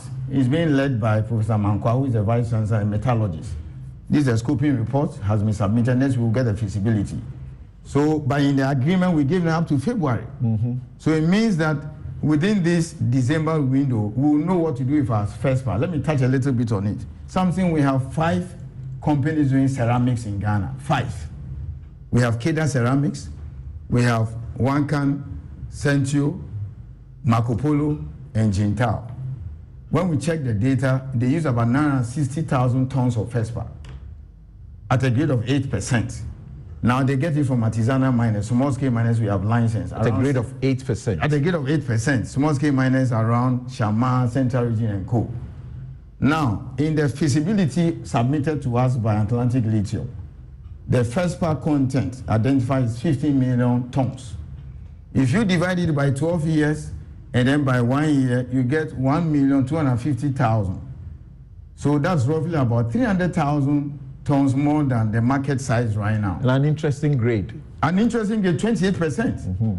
So it means that the current feldspar that will be produced is enough to take care of the market of the 5 producers. But then what happens to the nearly 1 million of the artisanal miners?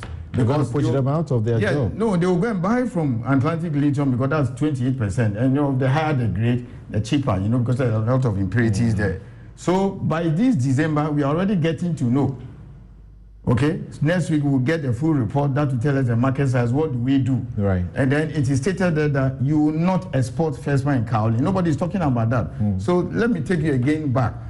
Are you now beginning to see the reason why Kwame Nkrumah established a ceramics factory? Because they knew these things were there. So that's number one. All right. Number two, something. You don't just get up and say, let us set up a refinery. You need to do a study to know the project economics. For example, how much it will cost, what's the cost of power, location, all those things. That's what we're asking them to do. I'm also part of the committee, so it's not as if we are sitting alone. Somebody comes to lie to you that it's not feasible. We are giving them up to February. Most likely the report to be ready. So by the time they'll be getting EPA permits, by the time we are out of ratification, by the time they'll be coming for us to construction permit, we already know whether or not we can refine in Ghana and what quantity. We already know what we shall do with our first part. All these things have been written into the agreement. So this is something that people are not looking at. So it is not loose, and I'm happy as a lawyer you understood it that way. So I don't see the looseness here. Bright raised a concern. One of the concerns was the discretion given to the minister in terms of the non-exportation of the material.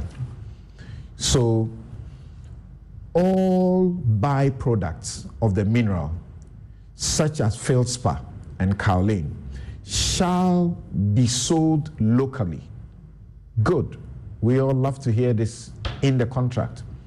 And such product shall not, this is express, be exported unless expressly authorized by the minister. But there's a caveat. Yes. The minister must authorize it only where there is no demand for the product in Ghana. We know how our duty bearers abuse their power. Something you have made my day. That is why we are doing this. Instead of us to wait and sit, that's why we are doing this. Because you see, as I said, the feasibility report will be ready next week. So maybe by the end of this year, we'll know whether or not the quantity of feldspar or kaolin that will be produced, Ghana can take it on. So if the report says that already I can see from the preliminary results that roughly what is contained in there is enough for the 5 ceramics. That's why I support the ban on ceramics. Okay? But then my worry is that what about the small scale miners that produce 1 million? So more or less you have already, if this report is anything to go by, more than half what the market can take. Right. So what minister will have to do, what all of us will have to do and put our heads together is to ensure that between now and the time they start producing somewhere in 2025, another company or other companies set up to make use of the ceramics. But if you're going to produce 2 million ceramics, you're going to produce 2 million tons of feldspar, and then your market can only take 1 million, then the only thing is to export the 1 million, which we are saying we don't want it to happen. So we are doing the study now, get the results, and then if you need to give incentives to even Ghanaians to use the feldspar, kaolin and coal to produce ceramics and other sanitaries, we'll do it. So it's like we are ahead of our time. Okay. So these reports are already taking place. Right. And Bright, just be patient, hold on there, we'll come to you. But let's go to MIF before we also go to Professor Jampo to find out whether still his concerns remain. Because it does appear there's a lot of light being thrown on the agreement so that some of the misunderstandings will be dealt with.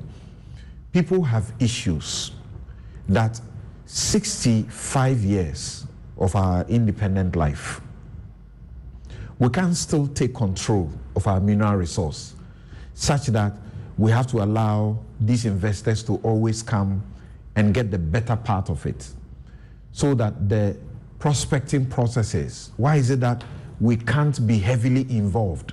And we keep saying it's too expensive. Why can't we be heavily involved? So that, for example, this one, we would have had all the data. You got this data only because of this Atlantic Lithium Company, because they did it since 2012. Why couldn't we do this by ourselves? So that we have the advantage of now throwing up the bits and determining what we want to do.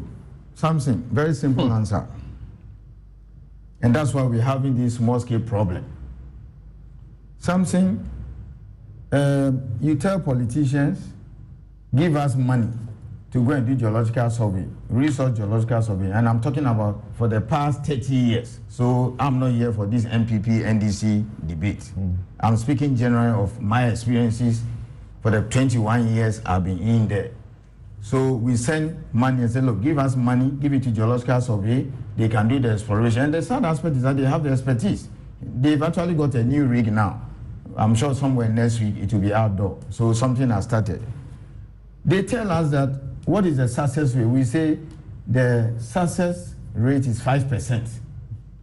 Okay, so it is not easy to tell a politician I should give you $50 million or $20 million to go and do exploration, which and $50 million is what they have invested over the years. And we don't need $50 million in a year. I mean, if you give geological survey even $1 million a year, it's a lot of money.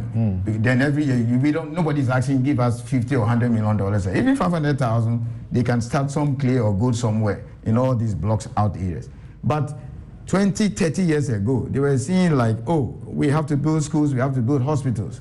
So why will it's not as if I give you the $5 million, you find the gold or the clay immediately.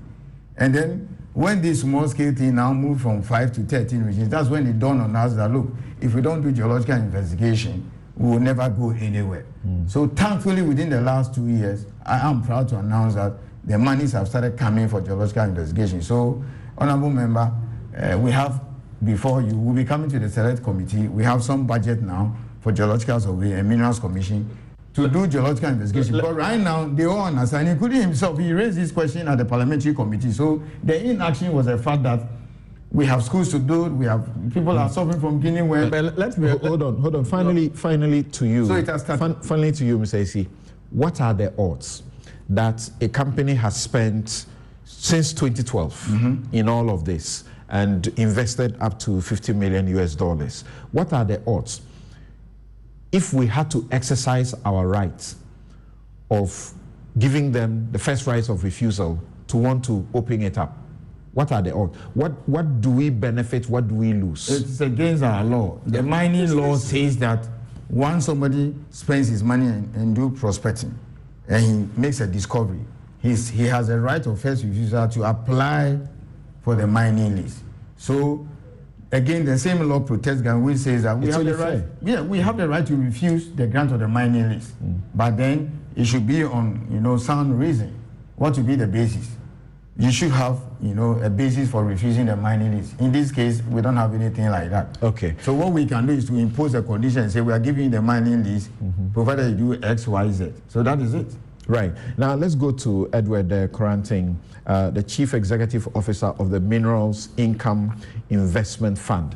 Thank you very much for your patience, for staying with us.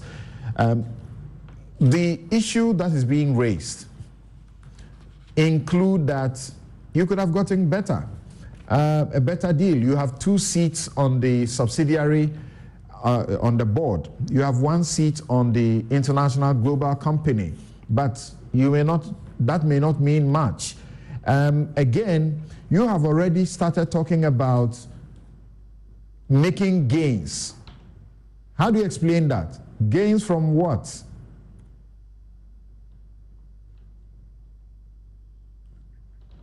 Please unmute your mic, sir. Good morning, Samson, and thank you for the opportunity. A lot has been said.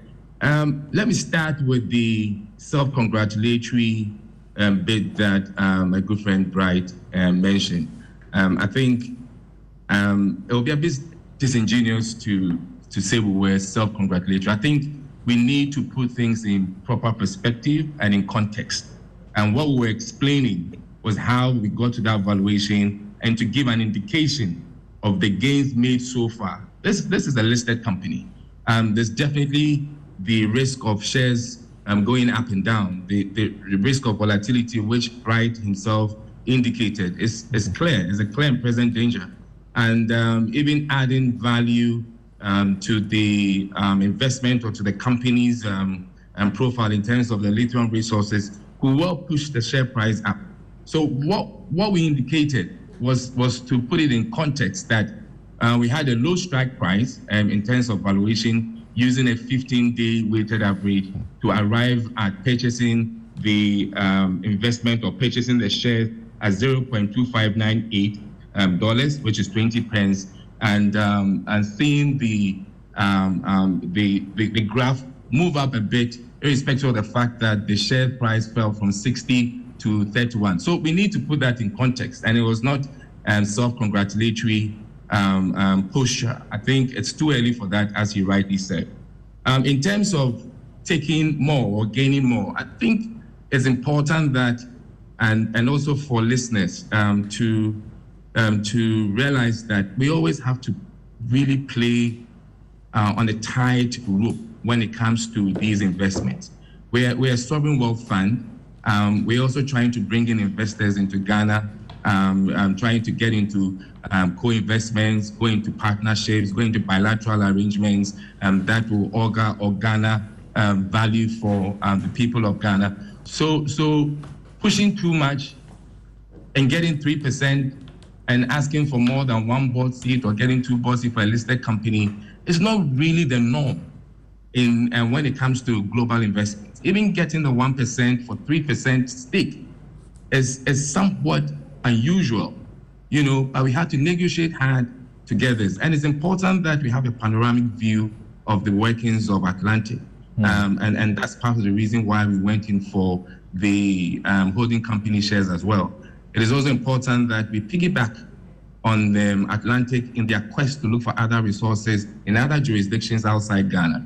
So the 3% is a start. Like you said, we could increase it as time goes. But the most important aspect of the investment is what Honorable Kwabena Donkor mentioned, and that's the local asset. So the local asset is where we put in, we invested a greater chunk, which is about 27.9 million, giving us 6% of the local project. The holding company were able to negotiate warrants at a fixed price, and Bright rightfully mentioned it, and it's an option. Whether we exercise it or not depends on how we see or how the trends go. So it's a question that has been asked, why we've not gone for more, but it's a very fluid situation. As you mentioned, if it's a commercial entity, we could still continue buying more shares, selling more shares, and so it's a very fluid situation.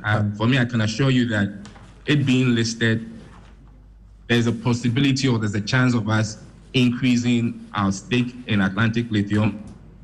We'll be happy to learn about the gains you talk about already being made.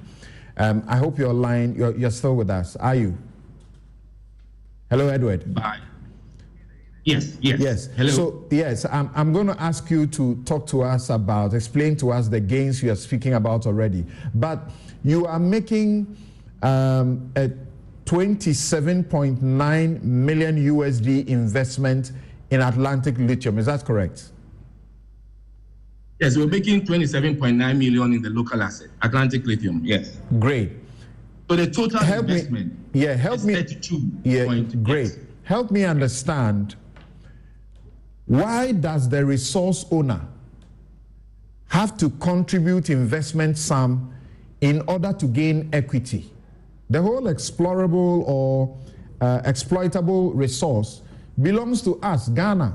So our equity derives from the ownership, isn't it? Well, to some extent, yes. And I think Martin has sort of alluded to that, and Honorable Kwabena Donkor has mentioned. That's why the carried interest comes in. And again, it goes to my point of us being careful when it comes to these transactions. Rightly mentioned the geopolitical aspects. You can't say that because the resource belongs to you, you push aside those who have made those heavy investments and take stakes like 55%, 40% for free. You need, as a sovereign fund, as a commercial entity like ours, to come in on commercial terms. What we're doing in terms of commercial terms is still increase the stake for the people of Ghana anyway. MEF is still 100% Ghanaian owned. But we can't just claim that because the resource is here, beyond the free carried interest or free carry interest, we should use MIF as an engine to take more or grab more from the investors. I think that will send a very bad signal to investors. At the end of the day, we sit here and say that we want to be like Dubai, Singapore, Australia, etc. It just didn't come by chance. It didn't come through nationalization. It came through correct and well-meaning bilateral arrangements, co-investments, attracting foreign direct investments into the country, and this is the role that MIF can play in sort of directing the country towards reaching some of these goals. So we must be careful because when we make such statements, it smacks of attempt to nationalize. It's never worked, especially in our history. I mean, you hear Mexico, Chile working on nationalization, and I get calls that why is Ghana not moving towards nationalizing our mineral resources? We saw that in the 70s. It never worked. Right was right. There are about 36 mining companies. I've followed. Also, but what happened to these companies? I have followed Amanda Hassas. I don't know if that's the correct pronunciation. I've followed her. That's the director and secretary to the company. I've followed her in interviews abroad. And she's clearly, the Atlantic Lithium, they are leveraging on the Sovereign Wealth Fund to also, come and do this business. It's not as if they are the ones bringing the money. She speaks about having gotten at as many as 30 to 40 off-takers. And you can clearly see in the interviews that they are selling. So you are the ones helping them. You can get better. I'm trying to understand your point, but it's actually a positive for Ghana, and that you have these international companies talking about how they're able to de-risk their investments in African countries because of support from sovereign wealth funds. I mean, that is part of what we do anyway. What we do, or what we're trying to do, is to help FDIs into the country by providing a de-risking mechanism through co-investment. So if she's leveraging on that and it's helping the company, so be it. At the end of the day, we are investors in the company as well. But we must also note, and I think you mentioned it, that irrespective of they having 40 off-takers, etc., MIF's agreement with Atlantic includes us taking up to 40% of the initially we're initially negotiating at 50%, but taking up to 40% of the lithium produced by Atlantic. Must also put in proper context that Atlantic is about 15% of the total tenements that Atlantic Lithium holds in Ghana. Then we must put it in context at variance with what Bright Simmons mentioned, that Atlantic is a very small company. Ewoya is number 10 in the world in terms of prospects. And if you just allow me, let me just give you a bit of a brief. When it comes to large anticipated production capacity in Africa, Ewoya is number 3. When it comes to largest developer by anticipated production capacity, Ewoya is 5th. When it comes to largest anticipated production capacity globally, Ewoya is 10. So it is important that whilst we are pushing for beneficiation, whilst we are pushing for the value delivery process to be intrinsically Ghanaian, it is important too that the global investor or investment community sees Ghana as the right place to bring its investment, because they have an entity like MIF that will cooperate, that will co-invest, that will help with de-risking. But the most important thing for us to have the policies, the guidelines, and the laws that will ensure that Ghanaians benefit more. And that is why we negotiated the Ghana Stock Exchange. That is why we negotiated the Community Development Fund. That is why we are taking 40% of the lithium process that we can leverage on to bring in other investors to set up processing plants. We've signed 2 or 3 MOUs already. We are looking at how MIF will also have an equity stake in these processing plants. So we need to have these discussions, but it's important that we take things in proper context. Right. Thank you. Thank you very much. Thanks for spending time with us. I suppose you already have explained the questioning as to the gains you were suggesting you have made, correct? Yes. So I think I did. We bought at a certain strike price based on a formula agreed with the company after quite some months. And following that, there's been an appreciation. It was just to let the world know, or to let the media know, how we valued and the point of purchase and the gains, because someone requested or asked the question whether we made any gain. No. And I even indicated that we made a gain, but we've not sent any money yet. The reason why we say gain is because we've actually locked in the agreement. So even though we are yet to transfer funds, the gains, more or less inextricably has been made. It was just to explain to that journalist that yes, some gains have been made, but we've not transferred any funds yet. Thank you. The agreement is sort of locked in. Thank you very much indeed, Edward. Thanks for joining us. Now, I'm going to bring on Professor Gyampo to let you hear directly his concerns, because he has been speaking to the people in Ewoya, the chiefs in the area, and they insist. I'm sure you have heard the language that he has used, that it will not happen. Let's see if, having listened, having read over the period, they can now tone down. But hold on, I want us to go to Bright Simmons. Hello, Bright. Hello, Bright. Samson. Great. Thank you. So I have very specific responses to the Chief Executive of Minerals Commission. Yes, let's make them very quick. Okay. Having listened to him, I actually get more worried about advice that the minister is getting, and I'll explain in a minute. So give me a second to share my screens. Either he misunderstands the points we are making, or he's consistently trying to, engage in this kinds of, as far as I'm concerned, unobjective analysis that for someone that is a member of the civil service, I think he should restrain his enthusiasm about some of these things. Let me start with the point that he makes about Zimbabwe. So here is the law that we are talking about. The law that we're talking about is, I hope you can see my screen on your side, Samson. My producer says yes, we have it now. Okay. So it's Statutory Instrument 5 of 2023, and it's the Base Mineral Export Control and unbeneficiated base mineral ores for 2023. So anybody can go and check and take a screenshot and go and check. They describe base minerals means coal and all other minerals and mineral substances, and includes coke and all other slimes, concentrates, slags, tailings, and residues, and are valuable and contain base minerals.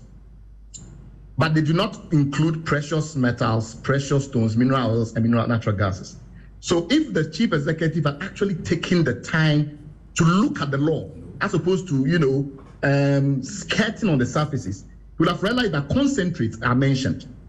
So I don't know where he got, the information that he just shared with the public, but as a senior civil servant, he should be extremely restrained in his enthusiasm in the way that he engages civil society.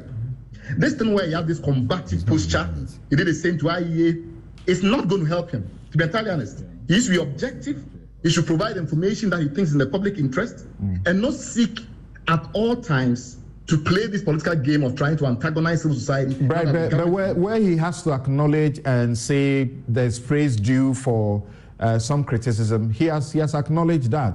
And even before they made their statement, remember what the minister himself had said. The minister said that government welcomes the extraordinary public interest and scrutiny of this mining lease, because it's the surest way of ensuring that things are done right.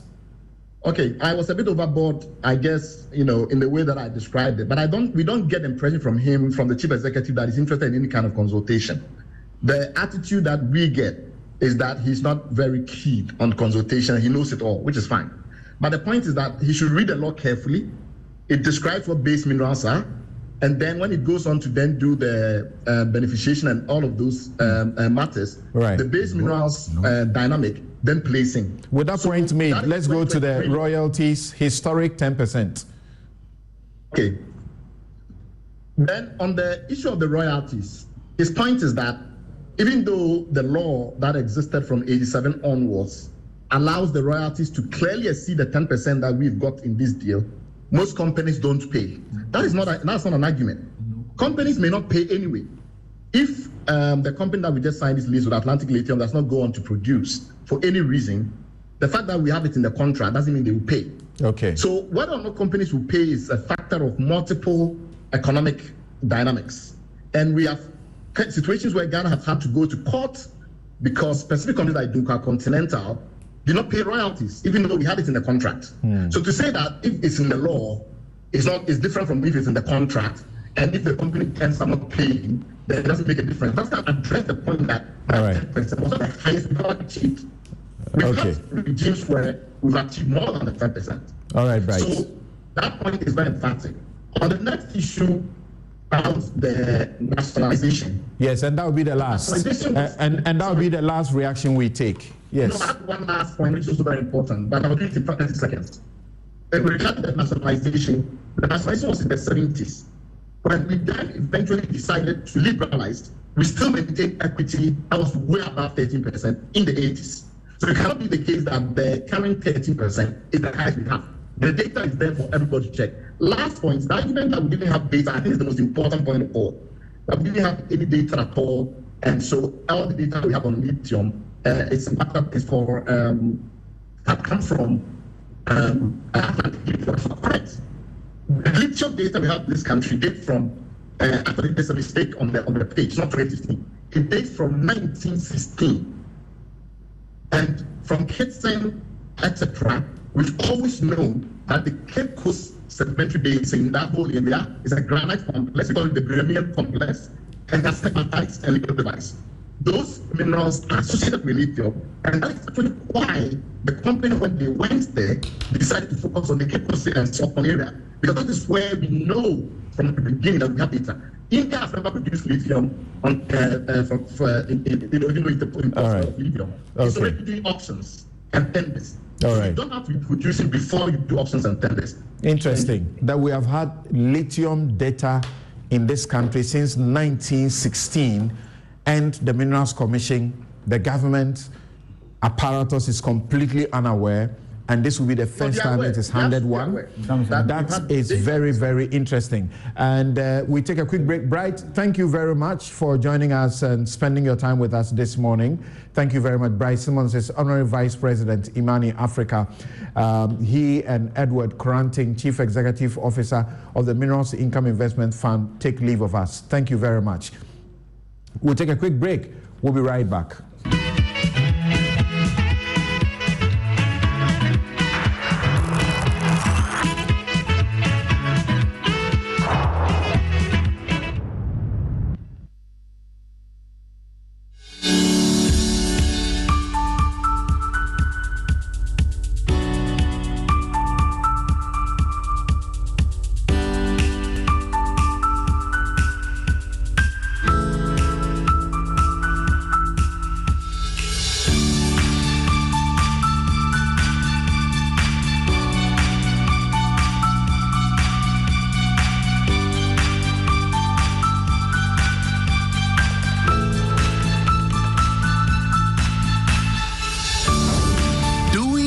Stops until the job is done.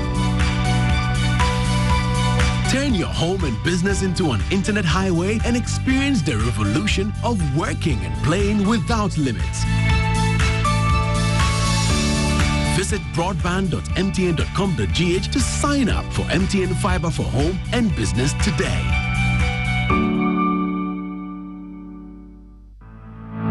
For decades, we helped businesses connect with their trade partners all over the globe. From Ghana to Burkina Faso, Cote d'Ivoire, Benin, Togo, Senegal, China, Morocco, France, Netherlands, and many other countries. We have made it possible to bring Ghana to the world. We have brought small and medium businesses closer to their customers across the regions in Ghana with our SME support facilities. We have brought relief and smiles to the faces of families with our employee personal loans. With our cutting-edge technology and digital support, we take the burden of complex thinking off you, making life simple. That is who we are, as close as a partner. Bank of Africa. We are indeed the African bank with the global reach.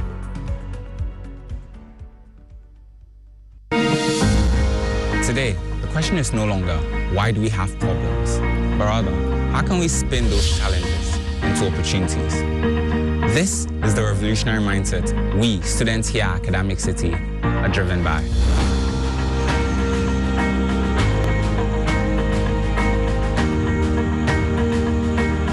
Academic City, we believe that the challenges of today are nothing like the opportunities of tomorrow.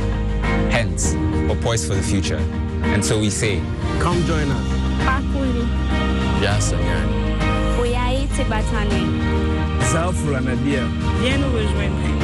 Brabe Kayam. How? I'm going to start shouting as we lead the charge to empower the next generation of future leaders. Academic City University College, redefining university education.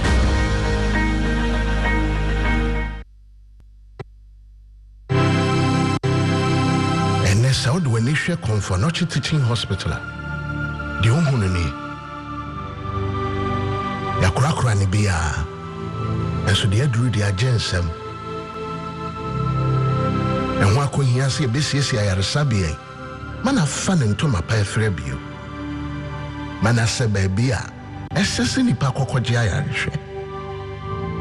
Yura, Asantene, or 2 4 or 6 to 2 Abebu. And the Yana Kuma Swadi. Say BCCG, I'm an Achan Canin impo. And then it's a year was your future saying, so. And now, woman be city back, magic, woman be 1 person is magic, a child, as our magic. So, yet you come, now you answer Pepper Guy. So, Father, as my dad used to say, it's mommy and yam, young man, you was sitting down with you. So, and penning for the when you boa. Seni Huno Ayaresabia ese efata ni dimu ankasa. Nanso yankote drumra eno ani ahanai ebe hia womoa ansane ni swade hu we abem. Yika krafa ma yika krafa boa ne yiya eyema yenyina. Boa na otumfo Hill Cath project no enwie bayo. Obetumi afasa akwan mu biaso e de aboa.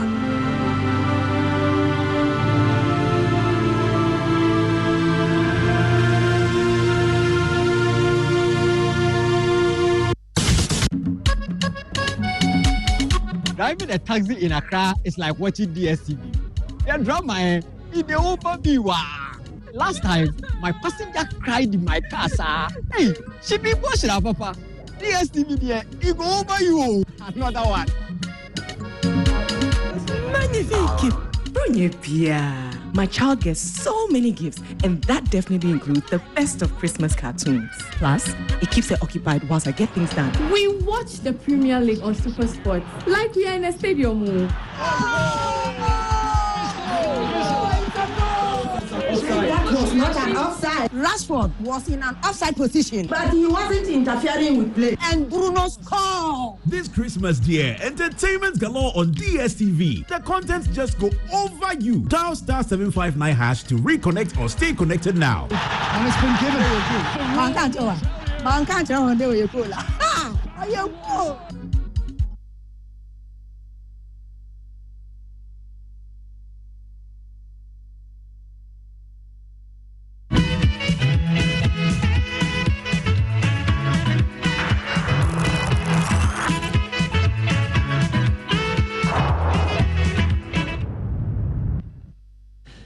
You're welcome back. This is Newsfile. It's your most authoritative news analysis platform, and here on Newsfile, as always, we put Ghana first. And my guests remaining in the studio, Martin Kweku is Chief Executive Officer of the Minerals Commission, and Dr. Kwabena Donko is MP Pro East and former member, Minister for Power. Joining us now is Dr. Kenneth Ashigbe, convener Media Coalition Against Galamsey. But Dr. Kenneth Ashigbe has been very patient with us. We want to continue to plead with him.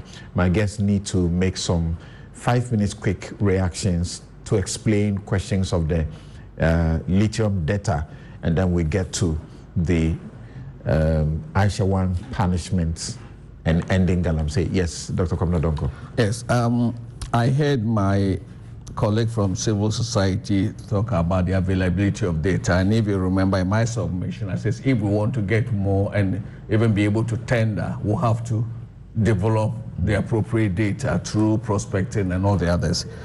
And he said there's already data. In mining and in petroleum, occurrences do not constitute data. You can have an occurrence of a mineral somewhere, or you can have a seepage of oil or crude somewhere. That does not constitute data. So the fact that we've known that there's this occurrence here doesn't constitute data. So let me put it simply, there are different levels of data. The data we are talking about is the data that you can go to the market with, not occurrences. All right, thank you very much. But the major concern of some Ghanaians, and including Chief Justice Sophia Akufo, retired, has been that we can get better at this. We have been 65 odd years of independence. We should be able to take control of our mineral resources and not still wait for investors to come and do these things for us. This show is brought to you by the candid sponsorship of Bank of Africa, as strong as a group and close as a partner. MTN everywhere you go. Ashasi University, educating ethical and entrepreneurial leaders for Africa. Robert & Sons Optical Services, your comprehensive eye care service provider for 33 years. Europlus, producers of quality PVC and HDPE pipes, and Water Tank, the only water storage tank with a level indicator. Where Europlus goes, water flows. DBS Industries, roofing, Papa Fie. My Way Insurance. Dial *165# on MTN to join My Way today. Syntex Tanks, it's strong, it's tough. Flamingo Paints, simply superior. Seed, self-employed enrollment drive. It's your future, so own it. Haptel, it's everything you. And Doormasters, they are the kind sponsors of Newsfile, your most authoritative news analysis platform.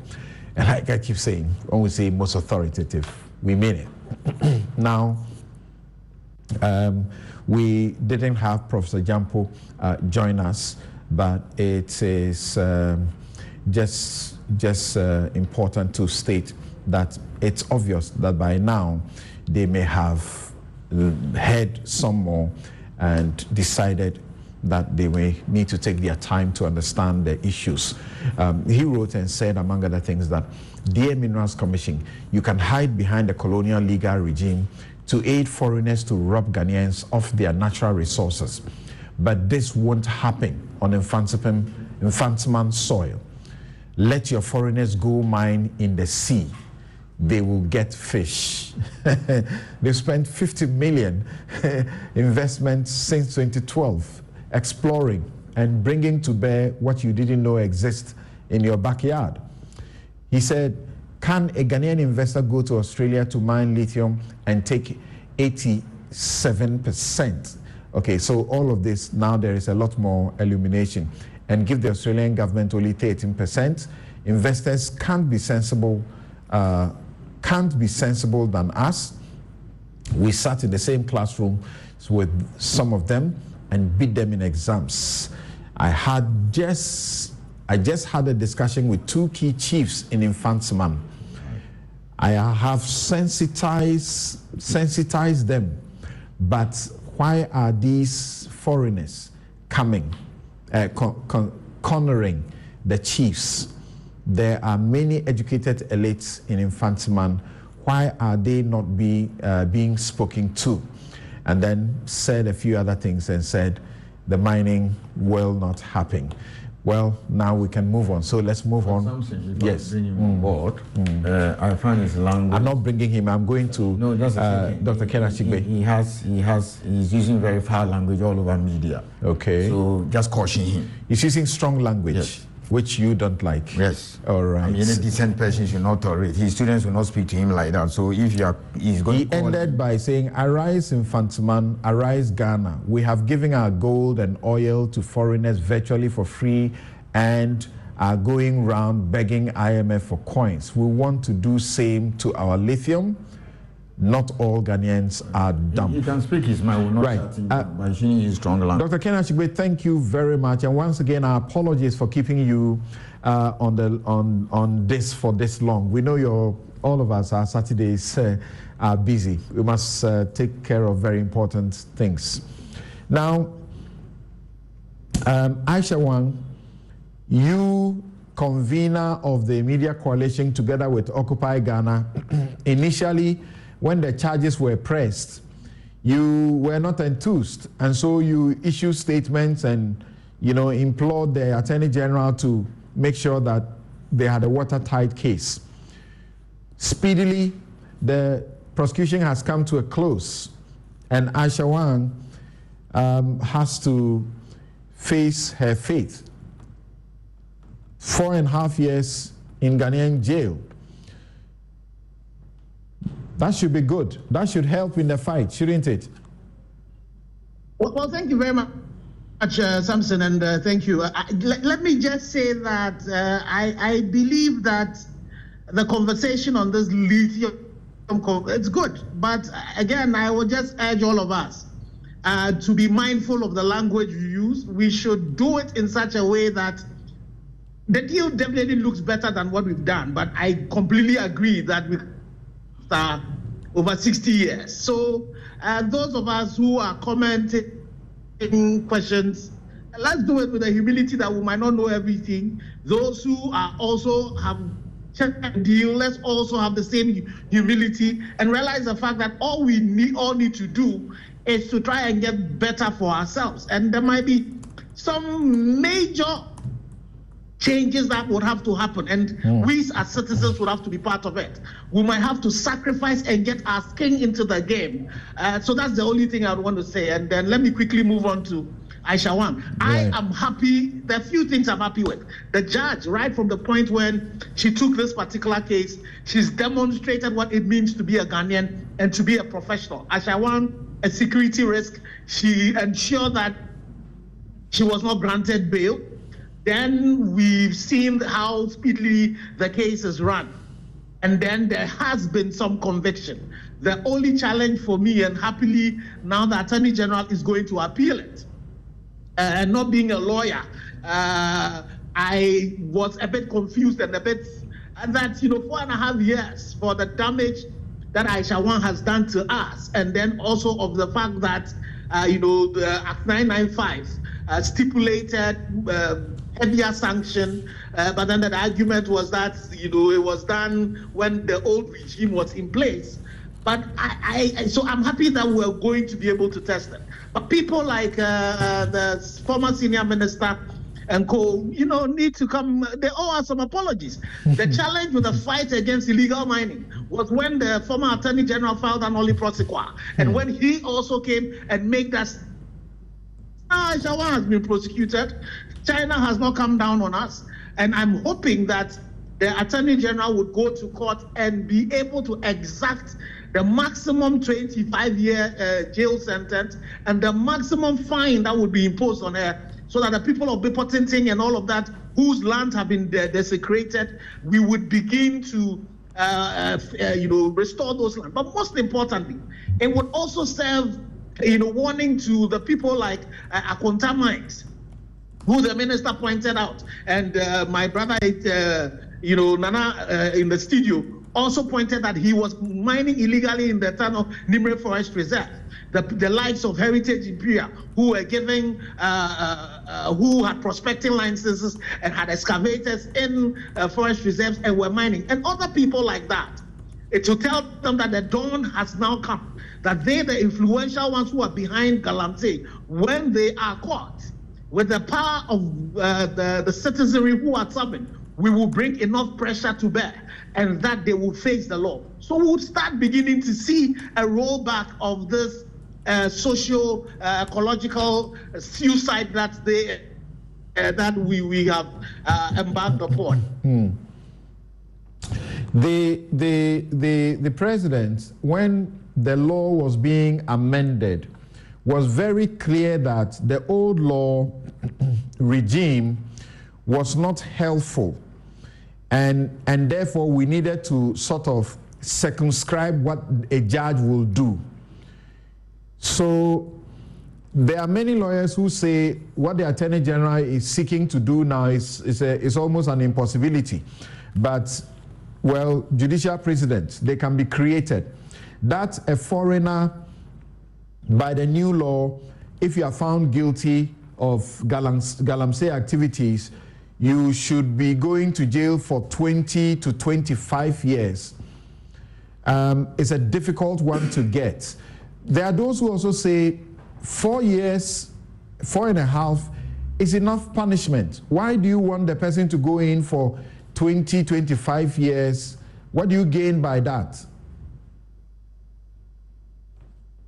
Well, Samson, you see, when you have an activity that destroys the very foundation of your society, and you now have situations where you have children who are being born with their hearts at the right side, they have eyes in different parts of their body. You have the situations where even your cocoa that has been the most sustainable source of income for you as a country is now under threat. And then you have the situation where you are being told that water, you will very soon be importing water. A situation where this particular act that you're doing, that Aisha One has been involved in, could result in could result in wars with your neighbor because your activities are polluting the waters in Cote d'Ivoire. It should tell you that this is existential. So the same way that when somebody commits treason, you exact the maximum sanction, that is what you need to do. Two things that it will do. The fact that the person who has done it needs to pay for her actions. And something to bear in mind, it is not only the 20 to 25 years. Act 955 also increases the fine. That's right. That has to be done. And the cost of restoration of the water bodies and the land that have been destroyed. And then it also has to signal to all of us that this is not something that if you do, you will come back and join us again. It's the reason why we need to ensure that Aisha One gets the maximum sentence that, more than the 5 years. All right. Thank you very much, Dr. Ken Ashigbe. And now the 4 minutes that we have, let me give to my guests in the studio to have their views on this. So in the new law, she's a foreigner and caught in Galamsey, she would have been paying between 360,000 to 3.6 million. 3.6 million, or she would have gone to jail for minimum 20 and maximum 25 years. The old law, the 2015 law, unlike the 2019 law, she's paying 48,000 Ghana cedis, and that one also said that you go to prison for not more than 5 years. Yes, Dr. Koradonko. Yeah, society is, both society and law are incremental. In 2015, the level of Galamsey and the damage of Galamsey is not what it is today. And therefore, it is only right that, having seen the increasing level of Galamsey and destruction of Galamsey, we review our laws. And that's why society is dynamic. What I wonder is that what's happened to Ghanaian political bigwigs who have provenly been involved in Galamsey. What are we doing? And what has also happened to their accomplices? She didn't do this alone. She had accomplices, either in officialdom or the boys on the streets. What's happened to them? So we should not be seen to be only targeting foreigners. Okay. We should deal with all those who were involved in that crime. If we do that, no country can come and say, why are you jailing our citizen? Because your citizen was part of a syndicate. All right. I think that is well. By the way, what has happened to the fight against Galamsey? Interesting question. Yes. In a minute, what will you say? It's ongoing. This is good? This is good? Well, it's on, let me say this, it's ongoing. Let me also re-echo what my minister has been saying all the time, that if he says he can look into the eyes of 30 million Ghanaians and say it's been satisfactory, that's far from the truth. But it's still ongoing. Just, is it 2-3 days ago, some 6 additional Chinese were arrested again. But something, I have a quick comment on this Galamsey thing. Well, I still insist the ban on concentrate is not a case in lithium, so go and I want you to do that research yourself. So it's not a case. Concentrate was excluded. But then on the Galamsey fight, something. How are the Chinese coming to the country? You know, I'm a chief in my village. You can't bring an excavator without me knowing. I don't need to be in Rara. I'll be told. So was it last week that a chief was reported? You know, it was reported that a chief was involved in Galamsey. Why is nobody, people are not talking about that? And then my favorite example, Galamsey taking place behind a police station. And you know, that bridge there, yes. Which the district officer of Minerals Commission keeps reporting. How about that? So, yes, we should be putting the foreigners in jail. I will not comment on the sentencing because I've not read. As a lawyer, I will not make that. Okay. Let's leave it to the Attorney General. The judge had no option because she was prosecuted for offenses committed within the time when the 2015 law was in force, not after the 2019 law came. Yeah, so that's how. And by our law, you cannot punish with the new. Yeah, I know that. We learned that in law school. So right. I wonder how the appeal will go. But then the president insisted that, look, let's make it tough. Okay. So that's how we have the new one. So that is that. Okay. Thank you very much. Thank you very much. Our time is up. I'm Samson Ladia Yenini, and this has been News File. We'll come your way next week with another interesting edition.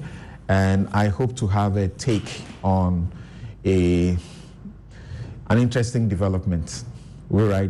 Thank you very much. Have a good afternoon. My outfit, as always, is by Habil Scruter. You can find them at Jiringano Gate, East Legon.